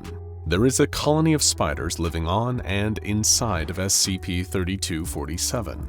These spiders have officially been designated SCP-3247-A and are highly protective of SCP-3247. If anyone or anything attempts to approach SCP-3247 in a threatening manner, the spiders will swarm the potential threat. As any savvy, anomalous activity enthusiast might have already gathered, these are, of course, no ordinary spiders. Not only do they dwell on and in an intangible mime, but they have a peculiar response to witnessing a human being making specific gestures or pantomiming activities. When this occurs, the colony of spiders will form the shape of an object related to the gestures, which they will then hold for up to 3 hours, or until given additional stimuli that prompt a change in shape. While the spider colony is assembled into shape, they will be able to share some of the given object's functions in spite of being technically nothing more than a mass of well-coordinated arachnids. As for SCP-3247, it is either incapable of speech or unwilling to speak. Instead, it communicates with Foundation staff via silent miming. When it does, the spiders will frequently react to its gestures, becoming effectively living props. SCP-3247 does not seem to be especially thrilled with this, likely because miming is inherently a propless art form, and these spider-based props undermine its artistic vision. Otherwise, though, the presence of the spiders does not seem to bother SCP-3247. In order to better understand the nature of SCP-3247-A, Foundation staff conducted a series of tests. In each test, a D-Class was given a gesture to perform in the presence of SCP-3247. Then, the research staff would record the spider colony's response. During the first test, the research staff ordered D-11424 to attempt to get as close to SCP-3247 as possible. They did not, of course, warn him about the spiders. He entered the testing chamber and approached the mime, who was pantomiming the act of climbing stairs. As the mime pretended to ascend an invisible staircase and D-11424 grew closer, instances of SCP-3247-A emerged to take the shape of a staircase, much to the mime's frustration. SCP-3247 stopped its performance, throwing up its hands in a gesture of defeat. The spiders turned their attention to D-11424 and began to swarm him, treating him as a potential threat. Panicking and unsure how to communicate with SCP-3247 while the spiders were overpowering him, D-11424 began to wave frantically at the Mime. The Mime simply shrugged, giving him a look that said, "Well, what do you want me to do about it?" At this point, Control intervened, instructing D-11424 to pantomime some kind of activity. Fortunately, before turning to a life of crime, D-11424 had spent several years in a professional improv troupe and was well acquainted with pantomime. His performing instincts kicked in, and he leapt into action. He put a hand to his ear as if listening to the ringing of a telephone. The spiders stopped their attack, responding immediately to his cue. They formed into the shape of a small table, with an old-fashioned rotary phone on top. The Mime rolled its eyes in disdain at the sight of this prop-based performance, but D-11424 was on a roll. He crossed to the phone, picked up the receiver, and held it to his ear. "Hello?" he asked out of habit. He wasn't expecting to hear a voice on the other line, but then he did. Or rather, he heard the approximation of a human voice, created by a swarm of anomalous spiders. It sounded a bit like a human voice sped up, high-pitched, and squeaky, speaking some sort of gibberish. Realizing that this was his moment to escape, D-11424 placed the phone back in place and promptly left the testing chamber. The spiders remained in the shape of the rotary phone and the table for the next 2 hours, at which point they disassembled and returned to their home on SCP-3247. After his surprisingly creative work in this first test, it was decided that D-11424 would be the designated test subject for all future testing with SCP-3247, provided that additional complications did not arise. Though he wasn't especially fond of spiders, D-11424 was more than happy to accept the assignment, not that he had much choice in the matter. Still, it was definitely a better deal than getting fed to SCP-682, and it was a nice excuse to use his improv skills again after a long retirement. During the second test, D-11424 knew what to expect from SCP-3247. For this test, he was told to pantomime playing tug-of-war with an invisible opponent and an invisible rope. Now that he knew his improvisational scene partner would be a colony of spiders, he was able to enter the testing chamber with confidence. Once inside, he began to pantomime, pulling on a rope, having that rope tugged away from him by a strong opponent, and struggling to pull back. The spiders reacted right away, arranging themselves into the shapes of a long rope, one side of which was in D-11424's hands, as well as a large humanoid, vaguely muscular in shape, that was holding the other side of the rope. The spiders gave the rope a sharp tug, causing D-11424 to lose his balance and fall over, the rope slipping out of his grasp. Aside from some injury to his pride, he was otherwise unharmed. During test number 3, D-11424 was instructed to enter the testing chamber and close his fist, while extending the thumb and index finger in a gesture colloquially known as finger guns. Sure enough, as soon as he assumed this position, the spiders assembled into the shape of a handgun. D-11424 was then instructed to pick up the spider gun and squeeze the place where the trigger would be if it was a real gun and not, spiders. A loud cracking sound was heard when the D-class squeezed, as a spider shot out of the barrel of the gun at high speed before smacking into the nearby wall, leaving a small hole in the surface. D-11424 fired several more times, each shot firing an individual spider at a pace that attending researchers described as faster than a speeding bullet. After firing 6 rounds of spiders at the wall, D-11424 was instructed to place the spider gun back on the ground. During test number 76, D-11424 was ordered to hold his hands together and wiggle 4 fingers on each hand, effectively pantomiming a spider. The research team was curious to see what the spiders would do when presented with a shape that matched their usual unassembled form. SCP-3247, who generally did not react much to the experiments on its spiders, began shaking its head in mild disappointment as approximately 640 spiders emerged from its body, dividing themselves into groups of 8. Each group of 8 spiders then joined to form one large spider, leaving 8 spiders. These 8 then split into pairs, who joined together into one larger spider, and so on and so forth until there was one single giant spider made from the hundreds of smaller spiders. At this point, D-11424 followed his heart jumping onto the mega spider's back and riding it like a bull at the rodeo, as the spider bucked and ran back and forth across the room. According to official transcripts, D11424 yelled "Yee-haw" throughout this part of the test, until the head researcher ordered him to climb down from the spider and exit the room.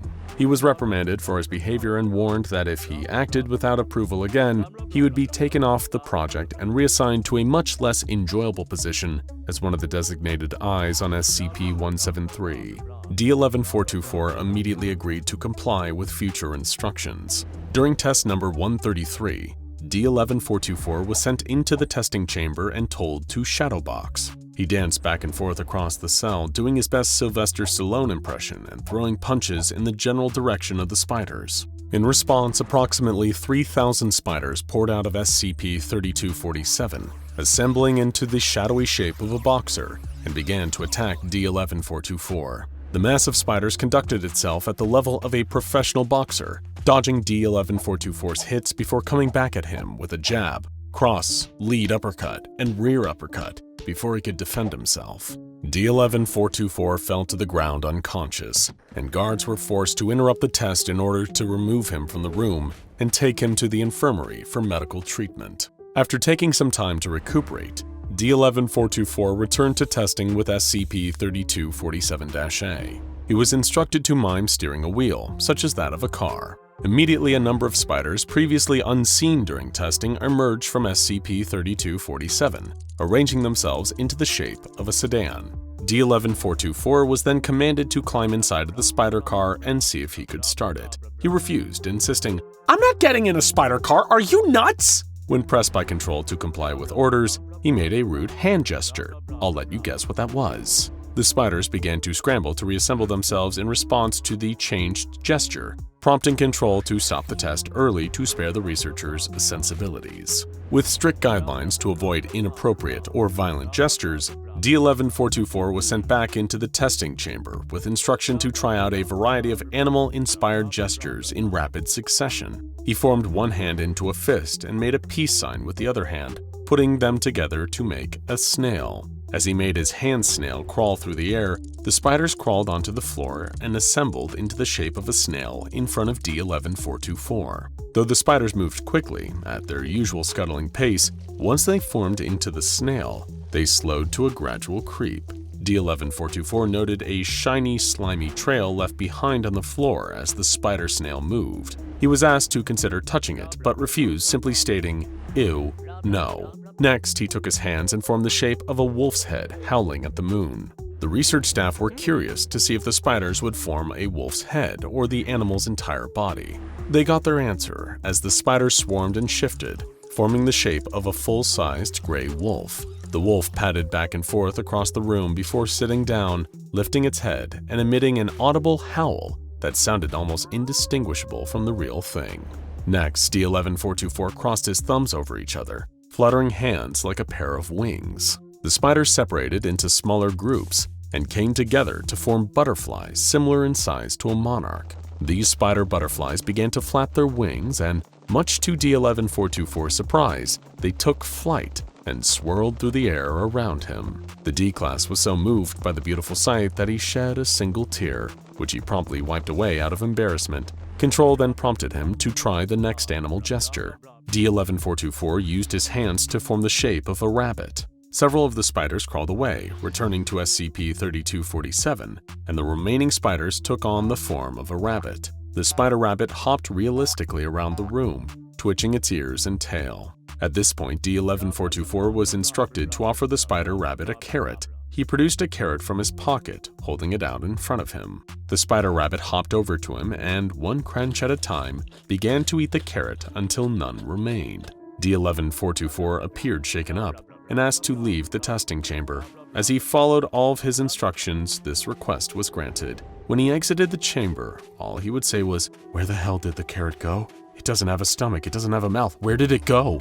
SCP-3247 is kept in an isolated chamber located in the arachnid wing of Area 12. It does not appear to require food or rest, but it has been provided with a television and a collection of silent films for morale purposes. Instances of SCP-3247-A are fed via a fully automated system that dispenses 20 grams of live crickets every week. Should a containment breach occur, staff have been instructed to find a way to make escaped spiders take on the shape that renders them motionless, then simply pick the spider cluster up and place it back inside of the cell. It is unlikely that the Foundation will ever get an explanation for where the intangible Mime and his merry band of spider performers originated from. But one thing is clear: they won't be performing in public again anytime soon. Somehow, most likely through some nefarious means, a fateful postcard has been sent to one of the residents of the murky, mysterious Aranirum Island. Living on this particular island was already a strange and scary enough existence, given the horrors the inhabitants of Anarirum share their home with. But perhaps the only thing just as horrible as life on that island was being sent a postcard. Sure, that doesn't sound all that horrible. Postcards are usually used to show a corner of the world far away and extend well wishes from friends or relatives on vacations. But ordinarily, postcards don't depict a photo of SCP-096 with the words, "Wish he was there," scrawled on the other side. From its containment cell at the SCP Foundation, the Shy Guy instantly sensed that somebody, somewhere, had seen a picture of its face. Breaking down into an enraged fit of homicidal insecurity, SCP-096 immediately broke from its containment chamber and made a cross-country beeline, heading straight for Aranirum at anomalously accelerated speeds. Little did the creature or the Foundation know that the Shy Guy was being led straight into a trap, and the poor island resident who had received the chilling postcard, well, they were unlucky enough to be the bait. While the SCP Foundation started frantically trying to track down where it had gone, the Shy Guy had already made its way to a wooden cabin belonging to the unfortunate postcard recipient. Emerging from the now emptied home once the owner was no more, SCP-096 would have returned to his cell just as quickly as he left. That is, if he wasn't the only monstrous creature on the island. A loud and sudden noise caught the creature's attention, the sound of an old steam train whistle. It rang out once more, from somewhere off in the distance, but there was so much thick fog hanging in the air around Aranirum that it was almost impossible to see anything, especially with how dark it was. The second time the whistle sounded, it was closer, but there was another sound too, and not the loud chugging of a steam engine that you would expect. It was an erratic, heavy thudding, the noise of lots of somethings drumming against the ground, causing the earth itself to shudder. Legs. They were the steps of multiple huge legs, crawling across the surface of the island, heading straight towards SCP-096. A third piercing whistle rang out, even closer still.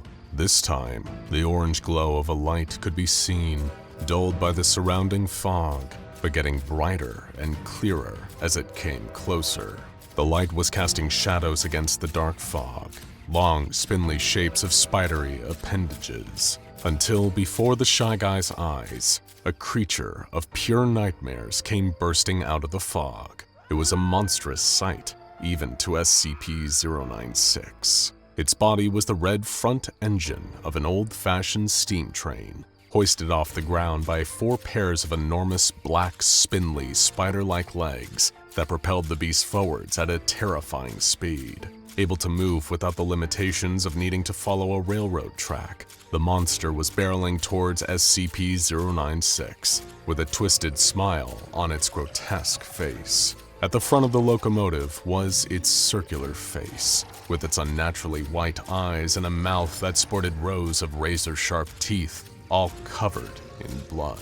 This hellish abomination, a being that was part steam engine and part giant spider, was the terror of Aranirum himself, the carnivorous CHOO Charles. Seeing Charles racing towards them on its 8 spider legs would be enough to make anyone freeze up and stop in their tracks out of sheer terror, and SCP-096 was compelled to do the same. Except the terrifying train creature's pale eyes were looking directly at the Shy Guy. As Charles sized the anomaly up as its next meal, he was looking at it, and that meant SCP-096 had to kill him. The question was, how could it? How could the skinny, spindly humanoid hope to even fight something like CHOO Charles? He was much bigger, even more fearsome. But as quick as Charles could move on his spidery legs, he was not faster than SCP-096. In the blink of an eye, the shy guy raced off shrieking and sobbing in despair, leaving Charles to continue roaming his island territory in search of other human inhabitants to terrorize. SCP-096 had retreated to some nearby woods, quick enough to move out of Charles's path somewhere it could hide, for now. But the shy guy could feel a familiar, painful feeling, almost pulling him back towards CHOO Charles, right back into harm's way. SCP-096 possessed an inescapable compulsion to kill anyone who looked at its face, and that seemed to include horrifying part train, part spider hybrids. It was a fact of the shy guy's very existence. He had to go after whoever looked at him and make them pay. In fact, it took all the creature's own strength not to instantly rush back over to Charles to try. SCP-096 knew that if it did, then there was little chance it would survive coming face to face with the terror of Aranerum. However, while it was watching CHOO Charles from a safe distance, seeing him crawl across the landscape on his multiple legs, that SCP-096 noticed something. It was another light obscured by the fog, but this one was much higher up. One could almost mistake it for the moon, if it wasn't getting closer, all the while accompanied by the sound of whirring rotors. While the shy guy had been evading CHOO Charles, the SCP Foundation had been tirelessly trying to track down its location, and now they'd found their runaway anomaly here on Aranerum Island. As the chopper carrying the mobile task force drew nearer, the tyrannical train turned and took notice. To SCP-096, the Foundation's arrival could have meant a way home and away from the spidery steam engine. But to Charles, the approaching chopper meant only one thing: a new source of food. Captain! One of the MTF troops aboard the chopper called over his headset. What is it? Do we have eyes on SCP-096? The captain replied before realizing what he'd said. Well, not eyes on, because then they would have jumped up onto the chopper and killed us all. I mean, is there any sign of SCP-096 on the island? Negative, sir, although you should probably see this, the soldier replied. Begrudgingly, the captain unbuckled himself from his seat and snatched the Foundation operative's binoculars, using them to look down at Aranerum below. It didn't take him long to spot the massive, multi-legged monstrosity that was CHOO Charles, who had fallen still, waiting for the chopper to descend low enough for him to reach. Good gravy, what on earth is that thing? The captain exclaimed, before taking another look through the binoculars. Is that? Wait, what is an instance of SCP-2086 doing out here? SCP-2086 was an infamous anomalous species the Foundation had encountered before. Much like Charles, they were anthropod-like creatures with multiple long legs that protruded from a body resembling a man-made mode of transport. However, SCP-2086s usually took on the appearance of buses while in vehicle form. Sir, I don't think that's an SCP-2086, the lookout replied. To me, it looks more like an instance of SCP-3023. Impossible, all the way out here? The captain retorted. We're nowhere near the region where the anomaly occurs. It could have scurried its way from Germany and taken nest here, sir, the trooper responded. Yet another anomaly that CHOO Charles bore a striking resemblance to. SCP-3023 was a rare phenomenon that was known to occur at random, but was limited to a specific area of central Germany. The effect of this phenomenon caused ordinary, everyday, inanimate objects of any shape or size to suddenly turn into aggressive spiders, sporting 8 legs that grew from whatever was affected by SCP-3023. Perhaps CHOO Charles was indeed an instance of SCP-3023, or some distant evolutionary offshoot of SCP-2086. It was hard to say for sure. The only thing for sure was that Charles was a man-eating beast, more so than an insidious villain. And being so highly territorial, he considered the entire island of Aranerum to be his natural habitat and his hunting ground. Anything that arrived in his vicinity was prey to the terrifying train, and his ravenous craving for human flesh meant he was ready to attack the descending SCP Foundation chopper. All right, let's go, go, go! The MTF captain called to his troops, signaling them to start rappelling out of the helicopter and down to the island. Keep your scramble goggles on max, we still need to recapture 096, but first priority is taking down this big ugly beast. Wearing goggles specifically designed to distort the Shy Guy from their view, the team began abseiling out of the aircraft. But CHOO Charles was already waiting for them. Rearing back on its 4 back legs, the nightmarish trained spider swiped at the descending MTF operatives. What first seemed like an instinctive, uncoordinated assault quickly became precise and relentless strikes as Charles sliced through some of the cables the MTF troops were using to rappel down. Their lifeline cut, the unlucky Foundation operatives plummeted from mid-air, right down towards where the terror of Aranerum was waiting for them to fall. A few of the MTFs made it to the ground alive, and immediately began retaliating against CHOO Charles. The gunfire from their weapons flickered all around the carnivorous creature, but their bullets could barely chip the red paintwork on his steam-trained body. Dashing towards his helpless human prey on his many legs, Charles began to feast. Then suddenly, something started pulling at one of his huge spider legs, pulling Charles back moments before he had a chance to claim his latest victim, the captain of the Foundation's MTF. It was SCP-096, having zipped out of hiding and shrieking wildly as it used all of its strength to wrench one of CHOO Charles's multiple limbs. Angered that it couldn't reach the MTF captain, the part spider, part train hybrid stomped the leg that was being pulled in a successful attempt to free itself from the Shy Guy's grip. But in the same instant, SCP-096 used its anomalous speed to reappear in front of the already angered locomotive monster. With his railroad rage about to reach its breaking point, Charles entered into a relentless rampage, making quick work of the leftover MTF troops before setting his sights squarely on SCP-096. But doing that was his biggest mistake. Now CHOO Charles had seen the Shy Guy twice, and to the insecure anomaly, that meant Charles had to go. Traveling faster than even the multi-legged monstrosity could perceive, SCP-096 began racing towards CHOO Charles's many legs. The Shy Guy had realized that it didn't stand a chance of dealing with the terror of Aranerum the same way it handled all the others that had seen its face. So instead, it had settled on a new approach, specifically tailored to taking down the spider-legged steam engine. One by one, SCP-096 started knocking Charles's many legs out from underneath him, effectively tripping him up over and over again.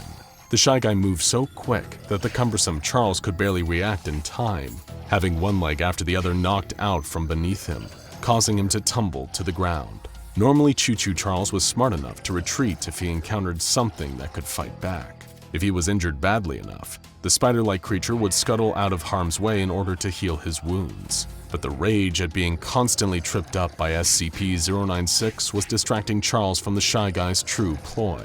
With every leg it knocked out from underneath the spidery steam train, SCP-096 had been gradually directing Charles towards a nearby gorge. With a terrifying burst of anomalous speed, the Shy Guy caused CHOO Charles to topple over sideways, rolling over himself until he landed upside down in the bottom of the rocky gorge. The multi-legged locomotive monster's spindly legs flailed desperately as he tried to reposition himself, but with no luck. SCP-096 had managed what first seemed to be impossible and beaten the terror of Aranerum, CHOO Charles. Or, for now, at least. One fine morning, your distant Aunt Carol came to your family home in an almost frantic state of excitement. Carol had always been a bit eccentric, totally harmless of course, but what you'd describe as being on the more zealous side of religious. Predictably, she wanted to ask you and your family to come to church with her. Seeing as you don't see Aunt Carol often, you and your family decide that there's no harm in indulging her. You're not an atheist family by any means. In fact, you were all raised Catholic, but it felt like it'd been forever since you last went to church. Aunt Carol wanted to show you and your family the special celebrations that went on at her church. You remember her practically grabbing you by the wrist and dragging you to the building, her eyes filled with a crazed enthusiasm. That's when you saw something incredibly strange. There were shadows moving behind the elaborate stained glass windows, thousands of tiny shadows darting around, and this low humming noise you faintly recognized. What was that noise? It was the cry of cicadas, but this was only early spring. What were cicadas doing awake at this time of year? You didn't get much time to ponder this question. In the next few seconds, you and the entire church were surrounded by heavy-duty tactical vehicles. What appeared to be a large and heavily armed SWAT team poured out of the vehicles. Unbeknownst to you, these were a mobile task force sent in by the SCP Foundation, specifically MTF-Y99, also known as the Altar Boys, a specially trained group of Foundation agents used for anomalies of a religious nature. You, your aunt, and the rest of your family are rounded up to be debriefed and given amnestics. One of the last memories they took from you was the sight of Foundation agents dragging bloody bodies out of the church. As the doors opened, thousands of cicadas streamed out and disappeared into the skies. But these weren't like any kind of cicada you'd ever seen. They were beautiful. Their rainbow-colored wings reminded you of ornate stained glass. Who could have guessed that these pretty little bugs are tied to an entity very likely to bring about an XK-class end-of-the-world scenario someday in the future? The bugs, the bodies in the church, and even your aunt's incredibly strange behavior all fall underneath the umbrella of a Keter-class anomaly known as SCP-3004. But to truly understand this anomaly that was once thought to be destroyed, and the implications of it still living today, we need to go back 600 years to Ireland in the 15th century. This era was believed to be the origin of a Gaelic religious movement known as Caitlaji, or the Singers in English, a splinter sect of Druidism. But this was no fringe cult. The Singers were a mainstream religion in the British Isles for several hundred years. Its members included people of all social classes, from lowly peasants to powerful and respected figures. They mingled heavily with Christians, mostly Irish Catholics, and at some point in history came close to overtaking Christianity as the dominant religion in Ireland. So, who were these people, if they're supposedly such a large part of recent history in the area? Like most druids, their relationship with nature was a key part of their belief system. In particular, they prized an extinct species of cicada known as Cicadetta luculenta, or the stained glass cicada in English. The life cycle of birth and resurrection that the cicadas underwent fascinated the Singers, and they performed a number of holy rituals around it. One recorded ritual was the celebration of children entering adulthood that was marked by them first losing their baby teeth. But the rituals of the Singers accidentally opened some kind of door to a being from a different plane of reality, dubbed SCP-3004-1 by the Foundation. This being is an immensely powerful thought form that the Foundation believes to be a pittisphage, or faith eater. It appears to have been attracted to our universe by the rituals of the Singers, and so took a form relevant to their beliefs, namely a huge cicada, in order to feed on their faith. If things had stopped there, then this would be an almost innocent symbiotic relationship. But the interactions between SCP-3004-1 and our world led to dangerous consequences due to its powerful reality warping abilities. For example, during some rituals, huge numbers of stained glass cicadas would burst from the mouths of those participating, often causing them to choke to death. Other times, 3004-1 would manifest physically in the sky above its new worshippers, causing painful boils on whoever witnessed it, and occasionally symptoms akin to radiation sickness. It appeared that 3004-1 was growing more powerful over time, and its rise to power was intrinsically linked to the rituals of the Singers and the existence of the stained glass cicadas. Two groups that predated the Foundation, the Vatican's Congregation for Otherworldly Acts, and the English government's Royal Society for the Imprisonment of Abnormality, essentially performed an all-out religious genocide on the Singers. No meaningful trace of the religion was left when they were done, aside from their own records. While they were at it, they also exterminated all the stained glass cicadas, leading to a complete stop of all SCP-3004 activity. It seemed like, despite the great human and ecological cost, the anomaly had been neutralized. A few centuries later, though, a series of strange cicada-related anomalous events started to occur across the United States. A strange man, seemingly made almost entirely from cicada chitin, would appear at christenings, weddings, and funerals. Each time his presence would cause the people in attendance to do and experience horrific things, and lead to legacies of hardship and death that would linger for decades. This became known as SCP-2852, or Cousin Johnny, and it should have been the first clue that the nightmare of SCP-3004 was resurfacing. But since 3004 was already archived as neutralized, nobody made the connection. Sometime later, SCP-2852 incidents ceased, And around that exact time, SCP-3004 instances started anew.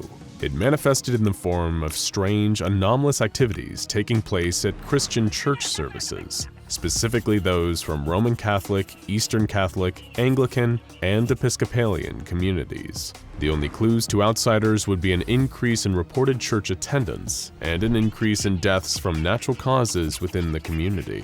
These two stats were how the Foundation first noticed something was amiss. Just as it had done with the singers centuries before, SCP-3004-1 had latched onto the beliefs and rituals of Christians and was using this new connection to harvest more faith for sustenance. The results were twofold. First, religious fervor and excitement to attend church services saw a huge increase. Secondly, the actual content of these services took a hard turn for the horrific. Much like Cousin Johnny infiltrations, this really isn't for the faint of heart by any definition. For example, young people with Christ-like stigmata wounds being bitten to death by priests, children removing the teeth of priests before they all start vomiting huge numbers of stained glass cicadas. There were extremely unpleasant rituals involving castration, and even a pregnant woman giving birth to even more swarms of stained glass cicadas. We could go on, but you probably get the idea. Rituals inspired by SCP-3004-1 are horrific, and all seem to involve the same extinct breed of stained glass cicadas worshipped by the singers before their annihilation. But how can these insects, which have been dubbed SCP-3004-2, be here in the present if the Foundation Forerunners made them extinct so many centuries ago? The answer is simple, but strange. While they have all the hallmarks of being alive, the stained glass cicadas present during modern iterations of SCP-3004 events aren't actually real. Genetic tests have shown that they're actually made from a mix of wood and real stained glass. These insects fly away from the scene after the rituals are completed, traveling around 600 miles from the site before disappearing completely. The Foundation was growing concerned about the nature of SCP-3004, especially given that instances were becoming more frequent and harder to contain. Foundation scientists determined that the creature known as 3004-1 likely existed within a layer of reality just above our own. And if it ever managed to breach our reality, the world level of violence and chaos it could cause would likely lead to an XK-class end-of-the-world scenario. Drastic actions would once again be needed to prevent this, so they devised an emergency containment procedure that would only be used as a last resort. The procedure, known as Protocol Damantio ad Bestias, would use a mixture of mass amnestic treatment and thaumial objects to completely erase Christianity from not only the modern world, but all of history, in hopes of cutting off SCP-3004-1's food supply to kill the entity, or at least prevent it from entering our world. The plan would center on placing a powerful Roman Catholic reality warper, who volunteered for the job of course, into an anomalous group of machines known as the Lions. By submitting the reality warper to a lifetime of suffering and essentially erasing him from existence, so too will it erase the world's full knowledge of Christianity and hopefully save the world. This man will become the last martyr, dying for all of humanity. He will become the last saint, St. Jude the Damned, bulwark against darkness. You might ask, are you sure that's necessary? There's so much we don't know about 3004-1. Do we know for a fact that it's dangerous? Enter Agent Timothy Lutterman, a member of Mobile Task Force Sigma-25, also known as Ghostbusters. Lutterman was part of a Foundation project known as Site C Lux, using an astral projection technology that would free his consciousness from his body and allow it to travel freely between metaphysical planes. In plain English, they could use Lutterman's floating mind as a kind of spy and insert it into 3004-1's dimension. They achieved this by capturing one of 3004-1's false stained glass cicadas and releasing it again, allowing Lutterman's mind to follow it home to its master. However, what we thought would be a simple intel gathering mission turned into a complete nightmare. Lutterman found that 3004-1's dimension was entirely void, aside from the entity itself and the millions of buzzing stained glass cicadas. The entity was so huge and so complex that it physically hurt to look at. Lutterman observed that its form kept shifting, from a giant cicada to an old man to a cicada nailed to a wooden cross to an infinite mess of wood and stained glass. But even more terrifying than its physical appearance were the contents of its mind. 3004-1 forced itself into Agent Letterman's brain, and in that moment, he finally understood it. The entity, which had no concept of metaphors, allegory, or the divide between fact and fiction, truly believed that it was the Abrahamic God depicted in the Bible, and that all Christians are lovingly worshiping it. In its rituals, it was imposing some of the bloodiest parts of the Bible onto its flock, believing that's what they wanted. All the while, it fed on their faith, growing bigger and more powerful. Letterman found that just being there with the creature was hurting his soul. If it wasn't a god yet, he believed it had the power to become one in time, and he advised the Foundation shouldn't send anyone else to its dimension. It was too great a risk to all life on Earth. Perhaps to prevent the horrible fate of all of us being destroyed by 3004-1, erasing Christianity would be a worthy sacrifice. That is, if it actually works. After all, they thought destroying the Singers would neutralize 3004 once and for all. And yet, here it is again. For all we know, we may just be prolonging the inevitable. Now go check out SCP-001, the Children Ouroboros Cycle, and SCP-5000-Y, the full compilation for more freaky anomalies with world-shattering implications.